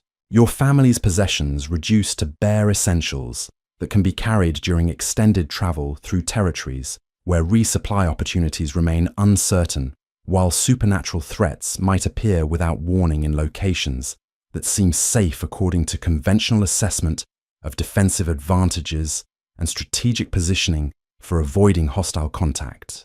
The bakery stands empty for the first time in generations as your family prepares to abandon everything familiar in desperate gamble that distant monasteries might provide protection that Winchester's walls cannot offer against enemies that operate according to principles no human authority fully understands or controls through established methods of defensive preparation. Emma's small hand grips yours with strength that belies her deteriorating physical condition, her touch providing comfort that transcends immediate circumstances while demonstrating courage that exceeds her years and experience with dangers that no child should face, regardless of historical period or social circumstances that shape individual survival challenges. Your father secures the bakery's entrance with prayers instead of simple locks, acknowledging that conventional security measures provide no protection against threats that can pass through solid barriers, while hoping that divine intervention might preserve family legacy until circumstances permit eventual return to familiar surroundings and established routines. The stranger's signal indicates that departure window has arrived as supernatural activity temporarily focuses elsewhere, providing brief opportunity for movement that must be utilized immediately before changing conditions eliminate possibilities for safe passage to distant locations where ancient knowledge allegedly offers protection against otherworldly enemies. Winchester's narrow streets stretch before your family like pathways into unknown future, where survival depends entirely upon maintaining faith that human persistence can overcome challenges that exceed normal capability while trusting strangers whose true nature remains mysterious despite apparent willingness to assist desperate families seeking refuge from supernatural threats. The first steps away from everything familiar feel like descent into abyss, where conventional understanding provides no guidance, while supernatural dangers lurk beyond every shadow. Yet continuing forward represents only remaining hope for preserving family unity against forces that seek to destroy human bonds through systematic cultivation of fear and isolation that conventional resistance cannot adequately address. The night air carries scents and sounds that seem different from Winchester's familiar atmosphere, suggesting that supernatural influence has already begun altering fundamental aspects of environment in ways that living senses can detect without being able to articulate sources of discomfort or wrongness that makes normal breathing feel like conscious effort, rather than automatic biological function. Your family's journey begins under starlight that seems dimmer than previous nights, as if celestial illumination struggles against forces that seek to drain light from the world, while human refugees venture forth into darkness that might conceal either salvation or destruction, depending upon choices that must be made without adequate information about consequences that extend beyond immediate survival concerns. The stranger leads with confidence that suggests extensive experience navigating territories where supernatural threats require constant vigilance, while conventional maps provide inadequate guidance for avoiding dangers that operate according to unfamiliar geographical principles that transform familiar landscapes into alien environments where normal navigation skills prove insufficient for ensuring safe passage. Each step forward represents commitment to unknown future, while simultaneously abandoning familiar past, where plague years had established routines that provided structure and meaning despite constant danger from disease that seemed manageable compared to supernatural threats that exceed human capability to understand or resist through conventional means available to medieval communities. The road ahead disappears into darkness that might conceal either refuge or additional perils that your family must confront without adequate preparation, while trusting guidance from individuals whose motivations remain unclear. Despite apparent expertise in matters that conventional wisdom cannot address through established channels of authority or traditional methods of protective preparation. Winchester's lights fade behind your family as the journey toward uncertain sanctuary begins in earnest, carrying hopes and fears into night that promises either salvation or destruction, depending upon factors that exceed human control, while supernatural forces continue their mysterious work according to principles that no mortal mind fully comprehends or adequately prepares to resist through available means. The medieval world transforms around your footsteps as familiar boundaries between possible and impossible dissolve under pressure from forces that operate according to rules that predate human civilization, while threatening to eliminate everything that makes existence meaningful for communities that depend upon shared understanding of reality's fundamental structure for maintaining social cohesion during challenging circumstances. Your family walks forward into darkness that might herald either dawn or eternal night, carrying precious cargo of human consciousness into uncertain future, where survival depends upon maintaining faith that persistence can overcome challenges that exceed normal capability, while supernatural enemies work to destroy everything that distinguishes living from dead in cosmic struggle, whose outcome remains unknown despite mounting evidence that familiar world approaches fundamental transformation. Transformation. The cathedral bells have fallen silent behind you, their bronze voices no longer marking time in a world where temporal boundaries have begun to dissolve. Your family moves through countryside that seems altered by more than simple distance from Winchester's walls. The very air feels thicker here, carrying odours that don't correspond to any familiar source while creating resistance that makes each breath require conscious effort. Emma's condition shows slight improvement as you progress away from the city's supernatural influences, her pale complexion gaining hints of colour that had been absent for days.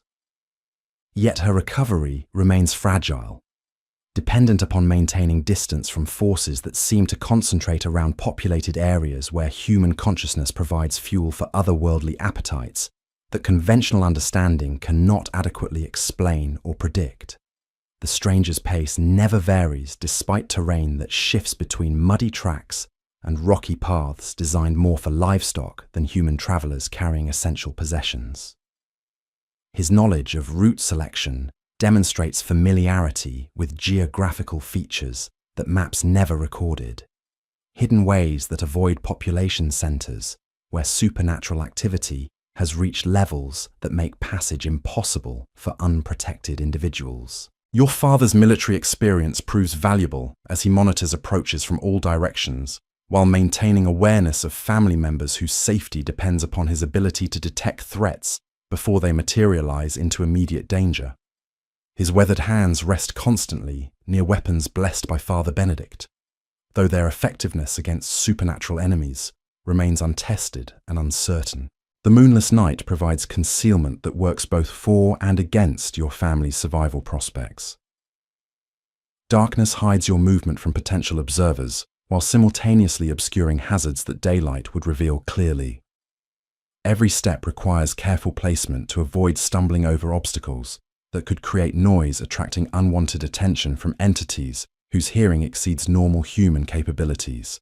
Hours pass without conversation, as each family member focuses entirely upon maintaining pace that the stranger sets according to calculations that factor supernatural activity patterns into travel planning. His occasional gestures indicate direction changes or temporary halts that correspond to dangers your senses cannot detect, but his experience recognizes as significant threats requiring immediate avoidance measures. The landscape gradually transforms from familiar agricultural areas surrounding Winchester into wilder territories where human habitation becomes increasingly sparse.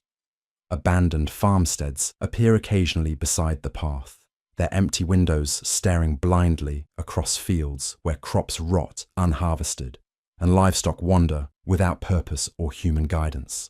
These deserted homesteads tell stories of disappearances that followed patterns similar to Winchester's recent losses, suggesting that supernatural influences have spread throughout the region according to systematic progression rather than random manifestation. The scope of devastation exceeds anything plague years produced, eliminating entire communities without leaving physical evidence of violence or struggle. Your woolen dress catches on thorny bushes that seem to reach deliberately for passing travelers, requiring constant attention to avoid tears that would expose skin to night air that carries more than simple cold. The familiar garment provides psychological comfort through its connection to normal life, while offering minimal protection against environmental hazards that medieval clothing was never designed to address. Emma's small form struggles with terrain that challenges adult endurance, yet her determination exceeds physical limitations as she maintains pace that survival demands regardless of personal comfort or fatigue. Her youth provides resilience that helps counteract supernatural exposure's debilitating effects, while her innocence offers some protection against influences that target experienced minds through accumulated fears and sorrows. The stranger's occasional warnings about specific hazards reveal intimate knowledge of supernatural behavior patterns that enables prediction of dangerous encounters before they materialize into immediate threats. His expertise suggests either extensive personal experience with otherworldly forces or access to ancient knowledge that conventional education never provides to ordinary individuals. Dawn approaches with reluctance that seems to reflect cosmic struggle between light and darkness, where supernatural forces seek to extend night's dominion beyond natural boundaries.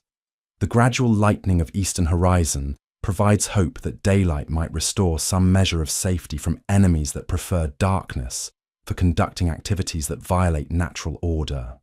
Your family's first rest comes as sunrise transforms the landscape into recognizable countryside, where normal rules of survival might apply despite underlying supernatural corruption that affects even seemingly pristine natural environments.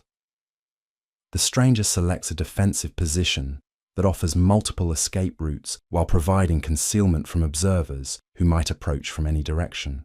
The morning meal consists of bread baked in your family's ovens less than 12 hours earlier, yet it tastes like food from another lifetime.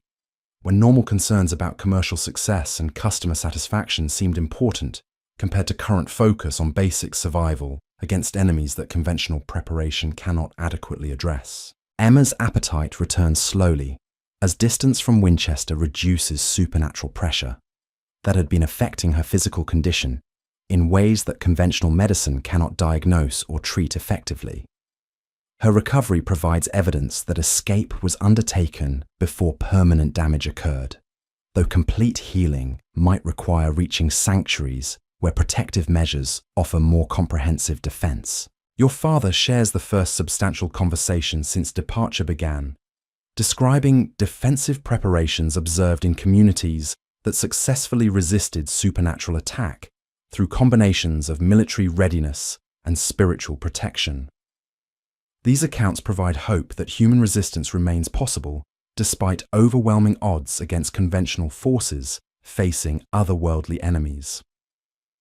The stranger's detailed knowledge of successful defensive strategies reveals a network of communities that have developed effective responses to supernatural threats through cooperation between military authorities and religious institutions, whose expertise extends beyond normal clerical training.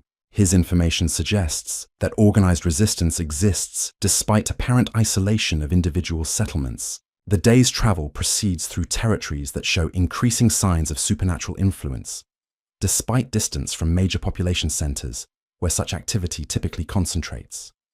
Trees display unnatural growth patterns, while streams flow with currents that seem to move independently of gravitational forces that should determine water movement through familiar geographical features.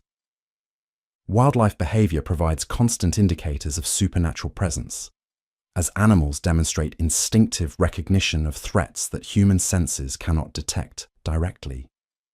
Birds avoid certain areas entirely, while forest creatures exhibit nervous behaviors that suggest awareness of predators whose nature exceeds normal biological categories that conventional observation can identify and classify.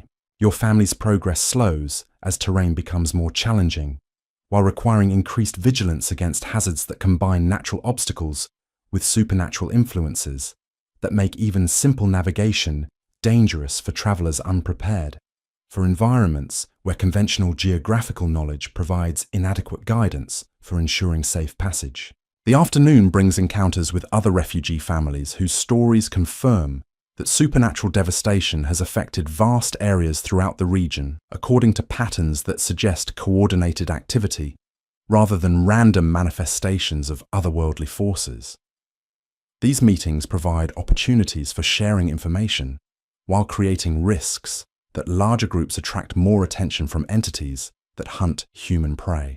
Emma's interaction with refugee children reveals psychological trauma that exceeds anything plague years produced among young survivors who witnessed death but retained hope for eventual recovery. These children display hollow-eyed expressions that suggest encounters with forces that damaged fundamental assumptions about reality's nature and humanity's place within cosmic order.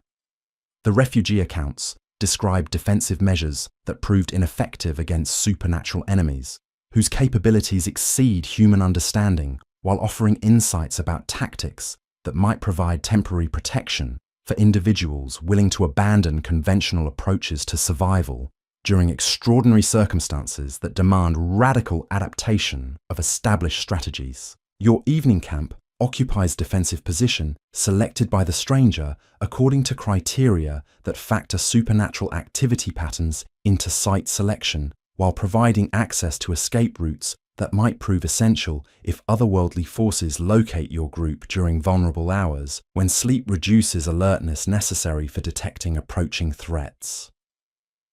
The night's preparation includes rituals that combine practical security measures with spiritual practices designed to strengthen resistance against influences that target human consciousness rather than physical bodies. These procedures reflect accumulated knowledge about supernatural warfare that conventional military training never addresses through established tactical instruction. Emma sleeps peacefully for the first time since Winchester's supernatural crisis began, her rest undisturbed by nightmares that had been plaguing her dreams with visions of things that living minds should never witness. Her improved condition provides evidence that distance from concentrated supernatural activity enables gradual recovery from exposure effects that might otherwise cause permanent psychological damage. Your father maintains watch throughout the night, while processing experiences that challenge every assumption about survival in dangerous environments where conventional military expertise provides inadequate preparation for confronting enemies that operate according to unfamiliar principles governing conflict between living and dead forces. The stranger's vigilance never wavers despite obvious exhaustion from guiding refugee families through territories where supernatural threats require constant awareness of dangers that normal human senses cannot detect without assistance from individuals whose training extends beyond conventional knowledge about defensive preparation and tactical response to hostile encounters.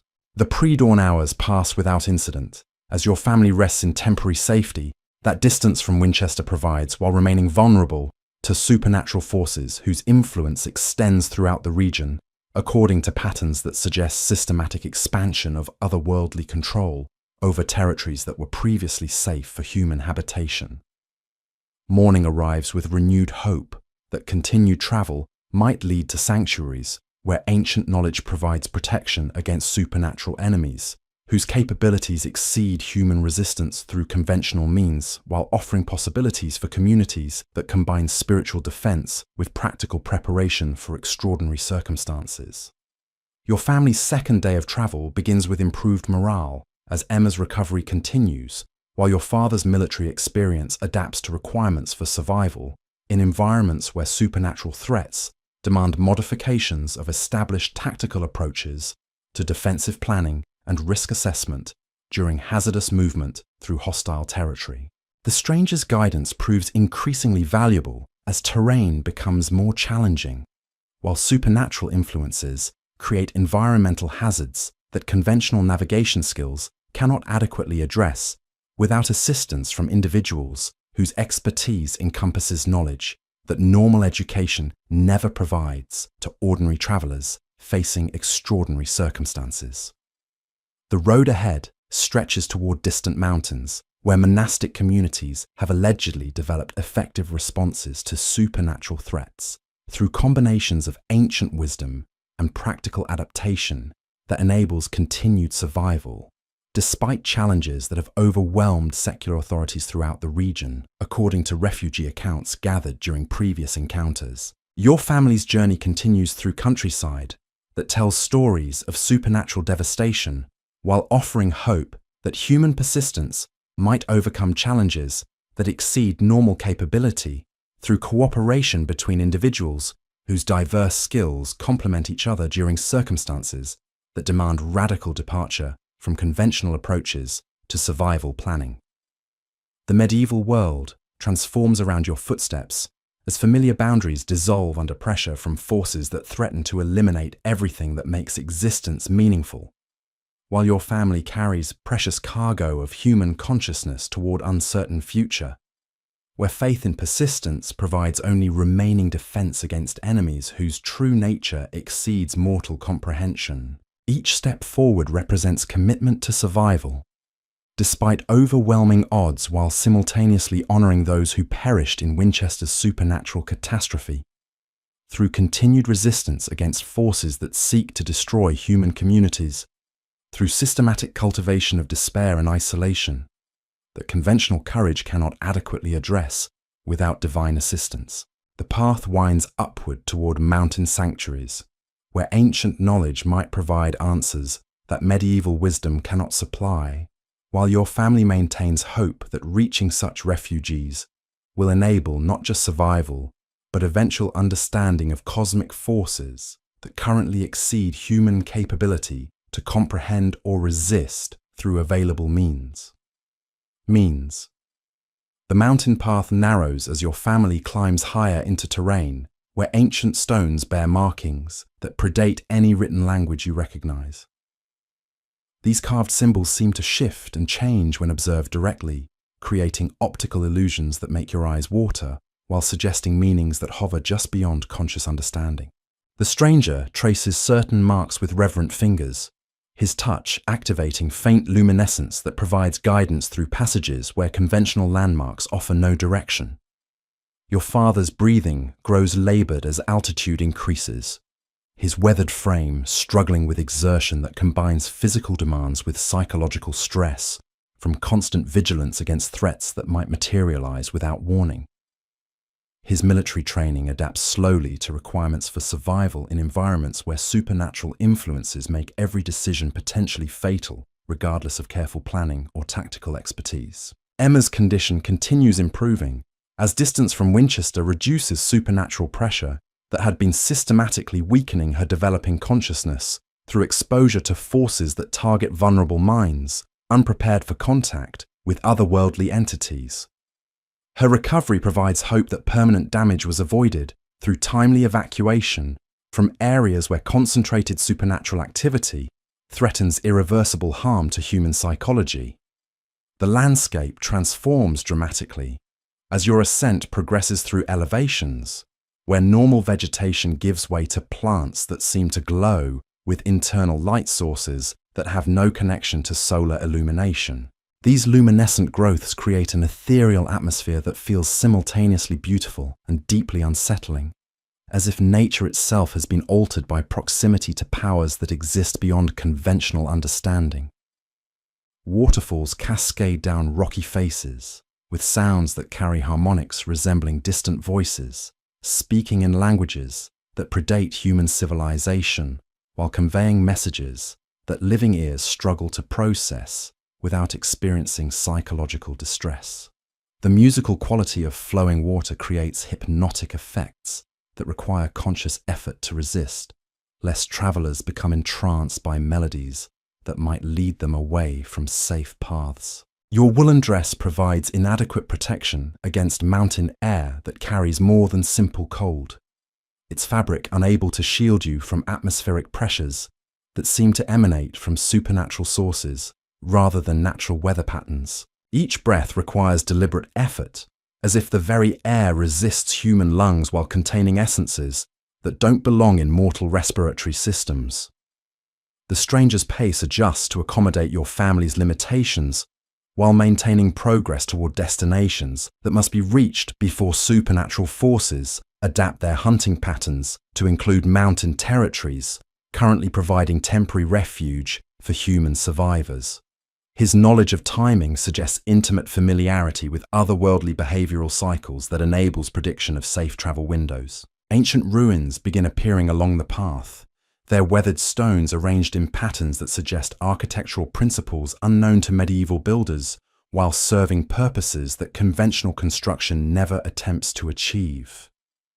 These structures seem to resonate with energies that make nearby air vibrate with frequencies that human ears can barely detect, yet feel as physical sensations throughout their entire bodies.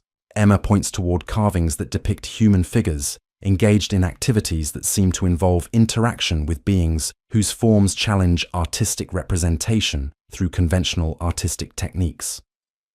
The images suggest historical periods when contact between mortal and immortal realms occurred regularly, though the depicted outcomes appear ambiguous regarding whether such interactions proved beneficial or catastrophic for human participants. Your father examines defensive positions among the ruins, while noting architectural features that could provide protection against both conventional enemies and supernatural threats that might pursue refugee families into mountain territories. His tactical assessment reveals that ancient builders incorporated defensive principles that exceed medieval military engineering, while addressing categories of threats that normal fortress design never considers. The afternoon sun casts shadows that seem to move independently of their sources, creating optical effects that make accurate navigation increasingly difficult despite clear weather conditions that should enable straightforward passage through terrain that poses no obvious physical obstacles. These shadow movements suggest presence of entities that exist partially outside normal dimensional boundaries, while maintaining ability to influence physical environment. Wildlife encounters become increasingly strange as elevation increases, with creatures displaying behaviors that suggest awareness of supernatural influences, while adapting their survival strategies to accommodate threats that normal predator-prey relationships cannot explain through conventional biological principles. Birds fly in formations that seem designed to avoid invisible obstacles, while forest animals exhibit coordinated movements that imply communication about dangers human senses cannot detect. The stranger shares information about monastic communities that have survived supernatural threats through development of protective techniques combining ancient spiritual practices with practical defensive measures that secular authorities cannot replicate without extensive training in disciplines that conventional education never addresses. His descriptions suggest hope for finding sanctuary among people whose expertise encompasses knowledge that ordinary medieval communities lack. Evening Camp occupies a circular clearing surrounded by standing stones, whose arrangement creates geometric patterns that seem to focus environmental energies in ways that provide natural protection against supernatural intrusion. The stranger's selection of this location demonstrates understanding of geographical features that combine physical defensibility with metaphysical properties that enhance human resistance to otherworldly influences. Your family's evening meal tastes different at this elevation, as if mountain air alters flavor perception, while proximity to ancient sites affects even basic biological functions through mechanisms that conventional understanding cannot explain adequately. The bread from Winchester's ovens seems to carry memories of normal life that feel increasingly distant, despite having been baked only days earlier. Emma sleeps deeply within the stone circle's protective influence, her rest unmarked by the nightmares that had plagued her consciousness during Winchester's supernatural crisis. Her peaceful slumber provides evidence that certain geographical locations offer natural resistance to otherworldly forces that target human minds through manipulation of dream states and subconscious fears. The night passes without supernatural disturbance, as standing stones maintain protective barriers that prevent otherworldly entities from approaching close enough to threaten sleeping travelers whose vulnerability during unconscious hours normally provides opportunities for spiritual assault. The ancient builder's knowledge proves more effective than medieval defensive techniques for ensuring safety during rest periods. Your father's watch duty becomes less stressful within the stone circle's influence, allowing him to process recent experiences without constant vigilance against immediate threats, while maintaining awareness of approaching dangers that might overcome even ancient protective measures if supernatural forces concentrate sufficient attention on mountain territories. Dawn arrives with unusual clarity as mountain air provides visibility that extends far beyond normal human sight range. while revealing landscape features that seem to exist in multiple dimensions simultaneously. The visual distortions create depth perception challenges that require careful attention during movement through terrain, where missteps might have consequences extending beyond simple physical injury. The stranger's morning preparations include rituals that acknowledge the protective spirits associated with ancient sites, while requesting continued safe passage through territories where human presence requires permission from entities whose nature transcends mortal comprehension. His reverent approach to such practices suggests genuine belief in supernatural forces that can provide assistance as well as pose threats. Your family's third day of travel begins with renewed confidence, as protective influences encountered among mountain ruins demonstrate that effective resistance against supernatural enemies remains possible through proper understanding of forces that medieval authorities typically dismiss as superstition or folklore. The knowledge preserved in ancient sites offers hope for communities willing to embrace practices that conventional wisdom considers obsolete. The path ahead leads toward higher elevations where monastic settlements have allegedly preserved knowledge that enables continued survival despite supernatural threats that have overwhelmed secular communities throughout the region. These destinations represent final refuge for families whose conventional homes no longer provide adequate protection against otherworldly enemies whose capabilities exceed human resistance through normal means. Emma's recovery accelerates as exposure to beneficial supernatural influences counteracts damage caused by malevolent forces encountered in Winchester's corrupted environment. Her improvement provides evidence that contact with otherworldly entities can heal as well as harm, depending upon the nature of forces involved and the circumstances surrounding such encounters. Your father adapts his tactical thinking to incorporate metaphysical considerations that military training never addressed, while maintaining practical focus on family protection through whatever means prove necessary for survival in environments where conventional strategies provide inadequate preparation for extraordinary challenges. His flexibility demonstrates veteran soldiers' ability to adjust methods according to changing battlefield conditions. The stranger's guidance becomes more detailed as your family approaches territories where his knowledge proves most valuable, sharing information about protective protocols that must be observed when entering sacred spaces where ancient powers maintain active influence over human activities. His instructions reveal complexity of supernatural interaction that requires careful preparation to avoid inadvertent violations of agreements between mortal and immortal realms. The morning progresses through landscapes that become increasingly otherworldly as elevation increases toward mountain peaks where natural and supernatural boundaries blur beyond conventional recognition. Trees grow in spirals that defy gravitational influence, while streams flow upward along rock faces, according to principles that contradict normal physical laws governing water movement. Your family's progress slows as terrain demands increased attention to footing while requiring mental preparation for encounters with forces that operate according to unfamiliar rules, governing interaction between human consciousness and cosmic entities, whose nature exceeds mortal capacity for complete understanding.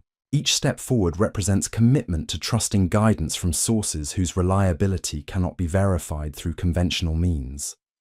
The path winds through areas where reality seems more fluid than solid, creating environments where careful observation reveals multiple layers of existence occupying the same geographical space while remaining distinct enough to require different approaches for safe navigation.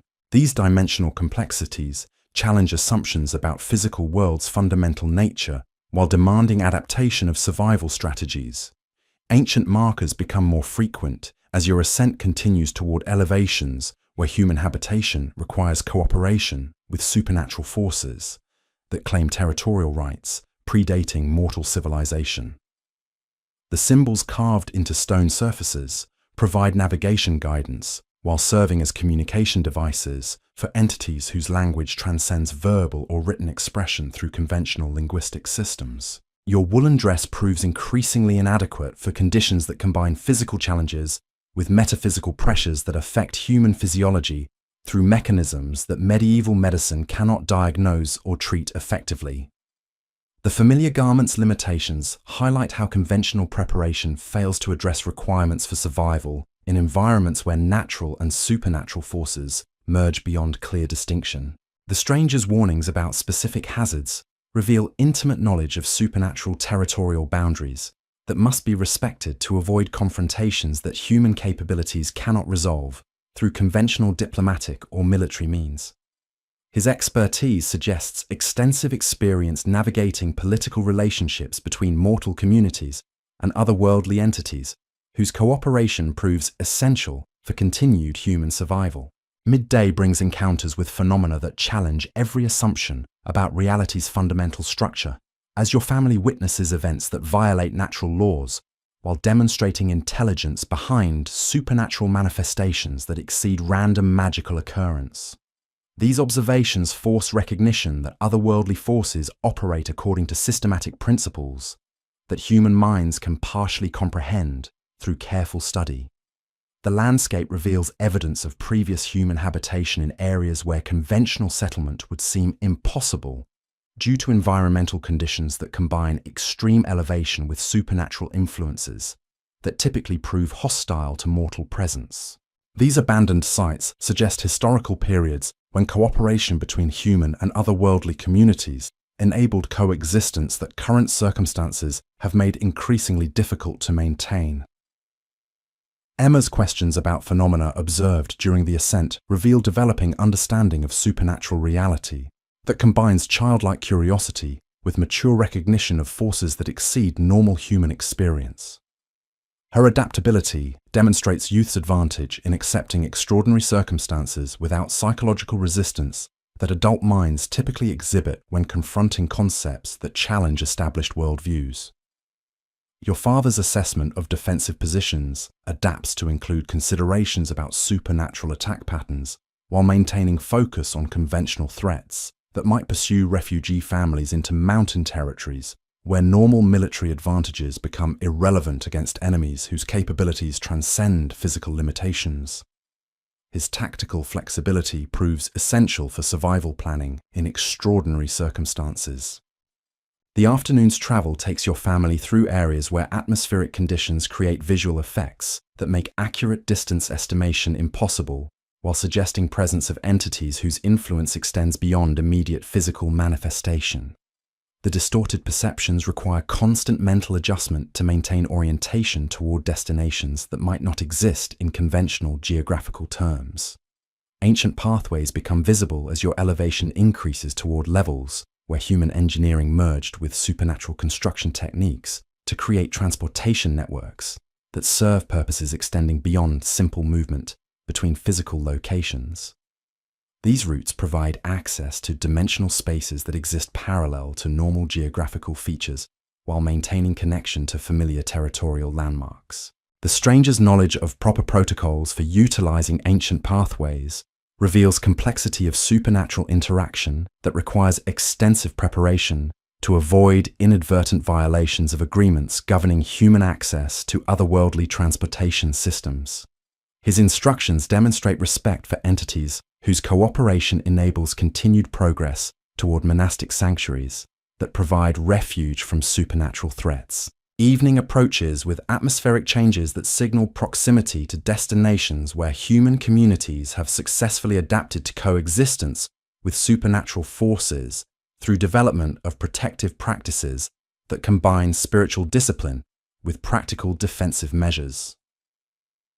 The approaching sanctuary represents hope for families whose conventional homes no longer provide adequate security against otherworldly enemies. Your family's final camp, before reaching monastic territory, occupies a location selected for its proximity to beneficial supernatural influences, while maintaining defensive position against malevolent forces that might attempt final assault before refugees reach protected sanctuary. The site's selection demonstrates careful balance between accessibility and security that supernatural warfare demands. The night's preparation includes additional rituals that acknowledge approaching transition from refugee status to protected sanctuary, while requesting continued divine protection during vulnerable period when changing circumstances might create opportunities for supernatural attack. These practices reflect accumulated wisdom about spiritual warfare that conventional military training never addresses through established tactical instruction. Emma's excitement about reaching sanctuary combines with lingering anxiety about supernatural forces that continue threatening human survival throughout the region, according to patterns that suggest systematic expansion of otherworldly control over territories previously safe for mortal habitation.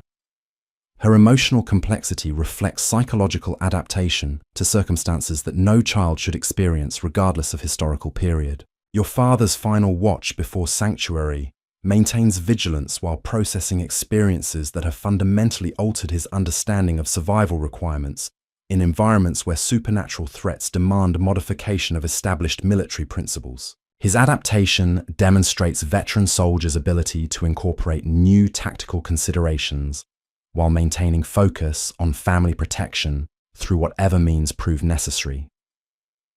The stranger's anticipation of reaching monastic territory reveals personal investment in your family's survival that extends beyond simple humanitarian assistance toward deeper commitment to preserving human communities against supernatural threats that seek to eliminate mortal consciousness from cosmic order. His dedication provides hope for continued cooperation between individuals whose diverse expertise enables collective resistance.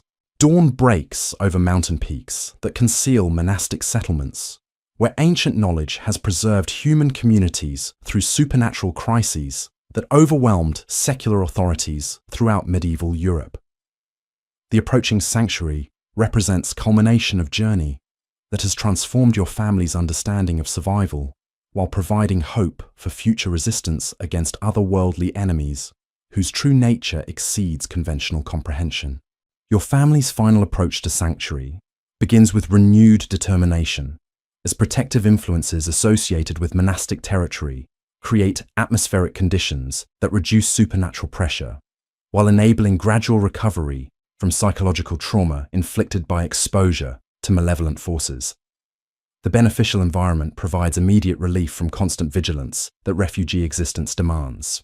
The path ahead leads toward communities where human persistence has successfully adapted to extraordinary circumstances through development of protective practices that combine ancient wisdom with practical innovation. These destinations offer not just temporary refuge, but permanent sanctuary for families, willing to embrace lifestyle modifications that enable continued survival, despite supernatural threats that conventional resistance cannot adequately address. The medieval world continues transforming around your footsteps, as familiar boundaries between possible and impossible dissolve under pressure from cosmic forces that challenge human understanding, while your family approaches sanctuary, where hope replaces despair through community cooperation with otherworldly entities whose assistance enables continued mortal existence within transformed reality. Each remaining step carries your family closer to refuge, where survival becomes possible through proper understanding of supernatural forces that currently exceed human capability to resist independently, while offering hope for eventual restoration of balance between mortal and immortal realms through cooperative effort that acknowledges mutual dependence within cosmic order. The monastery's bells begin ringing in the distance, their bronze voices carrying across mountain valleys with tones that seem designed to harmonize with supernatural frequencies, while calling both human refugees and otherworldly entities to peaceful coexistence within sacred territory where ancient agreements continue governing interaction between realms that conventional authority cannot regulate through normal legal or military means. Your journey approaches its destination as protective influences strengthen with proximity to sanctuary, where human communities have preserved essential knowledge about survival during supernatural crises, while maintaining hope for eventual resolution of cosmic conflicts that currently threaten mortal civilization throughout medieval Europe and beyond. The final mountain pass opens before your family as dawn illuminates monastic buildings whose architecture incorporates both human engineering and supernatural construction principles to create structures capable of providing genuine protection against otherworldly enemies while serving as bridges between mortal and immortal realms, where cooperation enables continued existence for both human and non-human consciousness within shared cosmic order. Cosmic order. The monastery gates stand open as your family approaches, their massive wooden doors carved with protective symbols that seem to pulse with gentle warmth rather than the cold luminescence you witnessed on the mountain path. Brother Thomas emerges from the shadows within, his weathered face bearing the serene expression of someone who has found peace, despite witnessing horrors that would shatter ordinary minds. His greeting carries genuine welcome mixed with practiced caution as he evaluates your family's condition for signs of supernatural contamination that might compromise the sanctuary's protective barriers. The examination proceeds with gentle efficiency, combining medical assessment with spiritual evaluation through techniques that blend healing knowledge with defensive necessity. Emma responds positively to the monastic environment immediately, her pale complexion gaining healthy color, while her breathing becomes easier in atmosphere cleansed by generations of protective ritual. The child's rapid improvement demonstrates the monastery's effectiveness in counteracting supernatural influences that had been systematically weakening her developing consciousness. Your father's military bearing relaxes for the first time since leaving Winchester as he recognizes genuine security within walls that have successfully resisted otherworldly assault through methods that conventional fortification could never achieve. His weathered hands cease their constant readiness for weapons as protective influences eliminate immediate threat awareness that had become automatic response to supernatural danger. The monastery's interior reveals architecture that seamlessly blends human craftsmanship with otherworldly design principles, creating spaces that feel simultaneously familiar and transcendent. Corridors extend beyond apparent physical boundaries while maintaining comfortable proportions that accommodate normal human movement without creating claustrophobic restrictions or overwhelming vastness. Brother Thomas explains the community's history through carefully chosen words that convey essential information, while avoiding details that might disturb newcomers unprepared for complete understanding of supernatural realities. His account describes centuries of gradual adaptation to coexistence with forces that secular authorities typically refuse to acknowledge or attempt to comprehend. The refectory provides your family's first proper meal since fleeing Winchester, with food prepared according to recipes that incorporate ingredients blessed through rituals designed to strengthen human resistance to otherworldly influence. The simple fare tastes extraordinary after days of travel rations, each bite providing nourishment that extends beyond physical sustenance towards spiritual restoration. Fellow refugees share tables with established monastery residents, their conversations revealing diverse backgrounds, united by common experience of supernatural displacement from conventional homes. These individuals demonstrate various stages of adaptation to sanctuary life, while maintaining hope for eventual return to normal existence once cosmic balance returns to affected territories. Brother Thomas guides your family toward quarters prepared for extended residence, explaining protocols that govern daily life within sanctuary walls while ensuring continued protection against supernatural threats that might test even ancient defenses. The accommodations provide privacy while maintaining connection to community activities that strengthen collective resistance. Your chamber overlooks gardens where plants grow according to principles that combine natural cultivation with supernatural enhancement, producing food and medicine that conventional agriculture could never achieve. The view provides psychological comfort through connection to growing things, while demonstrating humanity's capacity for adaptation to extraordinary circumstances through cooperative effort. Emma settles immediately into monastery routine, her youthful energy finding outlet in activities that combine practical education with spiritual training designed to strengthen natural defenses against otherworldly influence. Her rapid adaptation demonstrates childhood's advantage in accepting extraordinary circumstances without psychological resistance that adult minds typically exhibit. Your father meets with Brother Thomas and other monastery leaders to discuss defensive preparations that might benefit from his military experience, contributing practical knowledge to protective strategies that combine conventional tactics with supernatural countermeasures.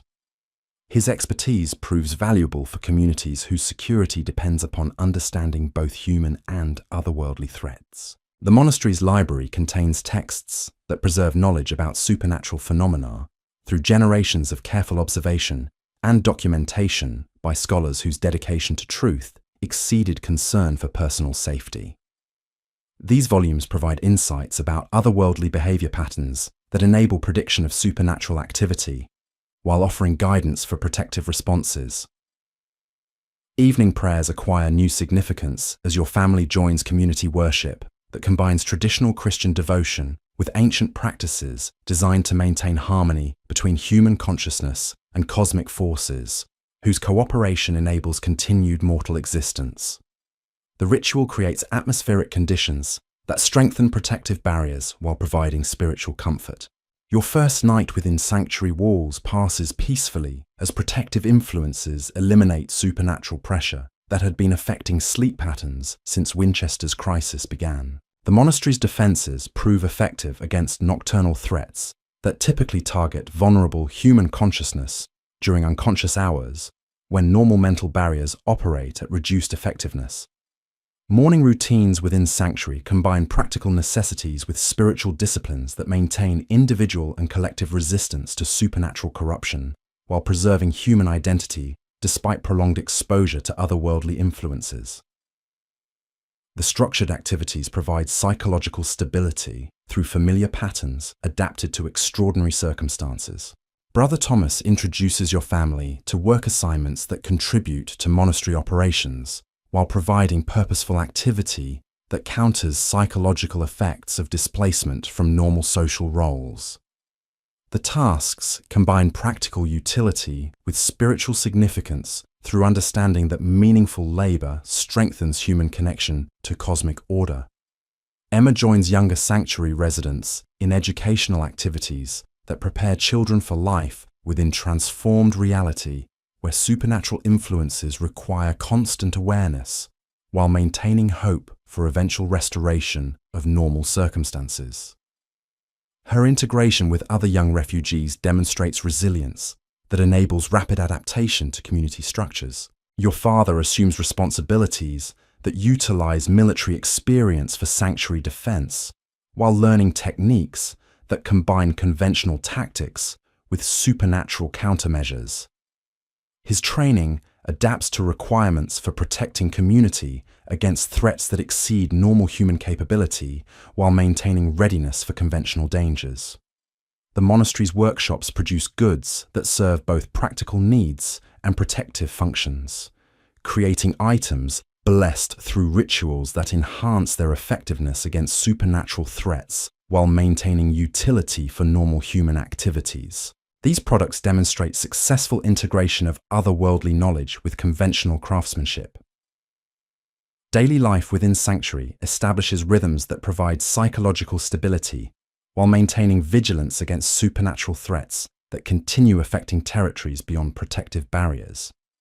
The routine creates a sense of normalcy within extraordinary circumstances while preserving community identity despite fundamental changes in survival requirements. Weeks pass as your family adapts to monastery life while processing traumatic experiences through counseling that combines practical psychology with spiritual guidance, designed to heal damage inflicted by supernatural exposure. The therapeutic approach addresses both immediate symptoms and underlying spiritual wounds that otherworldly contact can create. Emma flourishes within sanctuary environment as protective influences enable complete recovery from supernatural contamination, while educational opportunities provide knowledge that strengthens natural defenses against future otherworldly threats. Her transformation demonstrates healing potential available within properly protected communities. Your father's integration into monastery defense systems proves valuable for community security while providing purposeful activity that utilizes military skills in service of collective survival. His contribution strengthens protective capabilities while enabling personal healing through meaningful engagement with defensive responsibilities. The monastery's seasonal cycles continue according to natural rhythms enhanced by spiritual practices that maintain harmony between human activities and cosmic forces whose cooperation enables continued sanctuary effectiveness. These observances provide connection to eternal patterns while adapting to current supernatural realities. Your family's adaptation to sanctuary life demonstrates human capacity for adjustment to extraordinary circumstances, while maintaining essential identity characteristics that define individual personality within community structures. The process proves that survival remains possible through proper understanding of supernatural forces combined with practical defensive measures. Fellow refugees share stories that reveal widespread supernatural devastation throughout medieval Europe, while providing information about other sanctuary communities where human survival continues through similar adaptive strategies. These accounts suggest organized resistance network that maintains hope for eventual restoration of normal circumstances. Brother Thomas explains advanced protective techniques available to individuals whose spiritual development enables deeper cooperation with beneficial supernatural forces while maintaining human identity within cosmic order. These practices offer enhanced security against otherworldly threats while preserving essential mortal consciousness characteristics. The monastery's success in maintaining human community despite supernatural threats demonstrates that coexistence remains possible through proper understanding of otherworldly forces combined with appropriate defensive measures. The sanctuary provides model for survival strategies that might prove effective in other locations where similar protective conditions can be established. Your family's future within sanctuary walls extends indefinitely as supernatural threats continue affecting territories beyond monastery protection, while internal conditions enable normal life activities within extraordinary circumstances. The arrangement provides security while maintaining hope for eventual return to conventional existence once cosmic balance returns. The medieval world continues transforming beyond sanctuary walls as supernatural influences expand throughout regions where human communities lack adequate protection against otherworldly threats. Yet within monastery boundaries, life persists according to patterns that combine ancient wisdom with practical innovation to preserve human consciousness despite cosmic upheaval. Emma's laughter echoes through monastery corridors as childhood resilience enables complete recovery from traumatic experiences, while educational opportunities prepare her for life within transformed reality. Her healing provides hope for other young refugees whose adaptation to sanctuary life enables continued growth despite extraordinary circumstances. Your father's contentment with defensive responsibilities demonstrates veteran soldiers' satisfaction with meaningful service, while his tactical expertise contributes to community security against threats that exceed conventional military preparation. His integration proves that purpose remains available even when familiar structures dissolve. The monastery bells continue marking time according to eternal rhythms, while your family settles into routines that provide stability within extraordinary circumstances. Their bronze voices carry across mountain valleys with tones that harmonize supernatural frequencies, while calling both human and otherworldly entities to peaceful coexistence within sacred territory where ancient agreements govern interaction between mortal and immortal realms. As autumn deepens into winter, your family has found not just refuge but genuine home within sanctuary walls, where human community persists despite cosmic forces that threaten mortal civilization throughout medieval Europe. The monastery provides demonstration that survival remains possible through proper understanding of supernatural realities, combined with collective dedication to preserving essential human values within transformed world. The bells ring vespers as another day concludes in safety, their familiar rhythm connecting present sanctuary to eternal patterns that transcend immediate supernatural crisis, while promising that human consciousness will endure regardless of cosmic changes that currently challenge conventional understanding of reality's fundamental nature. Nature, And so, our journey through the plague-ridden streets of medieval Winchester draws to a close. Though Margaret's story continues within the sanctuary walls, where ancient wisdom meets desperate necessity. We've walked beside her through cobblestone streets, thick with death's perfume, felt the weight of supernatural dread pressing against shuttered windows, and witnessed humanity's stubborn persistence in the face of forces that defy comprehension. From the simple act of kneading dough in a plague-ravaged bakery to fleeing through mountain passes, where reality itself seemed negotiable, Margaret's experience reveals the extraordinary courage required for ordinary survival when the world transforms beyond recognition. Her journey from baker's daughter to monastery refugee demonstrates how quickly familiar certainties can dissolve, forcing adaptation to circumstances that no medieval mind was prepared to comprehend. The monastery bells that now mark her days carry the same bronze voice as Winchester's cathedral, yet their meaning has transformed completely. Where once they called believers to routine prayers, they now herald successful cooperation between mortal and immortal realms, in a world where such partnerships have become essential for continued human existence. Perhaps Margaret's story reminds us that survival often requires abandoning everything we think we know about how the world operates, embracing possibilities that challenge our deepest assumptions about reality itself. In times of crisis, whether supernatural or all too natural, our capacity for adaptation may prove our most valuable asset. The night grows deeper around us now, dear listener, and Winchester's empty streets echo only with memories of lives once lived. Yet somewhere in those mountain sanctuaries, human communities persist through wisdom both ancient and newly learned, proving that even when familiar worlds end, the story of human resilience continues. Until we meet again in these quiet hours, may your own refuge prove as secure as monastery walls, and may you never face choices as impossible as Margaret's. Sweet dreams, and remember that sometimes the most fantastic tales contain the most essential truths about what it truly means to survive.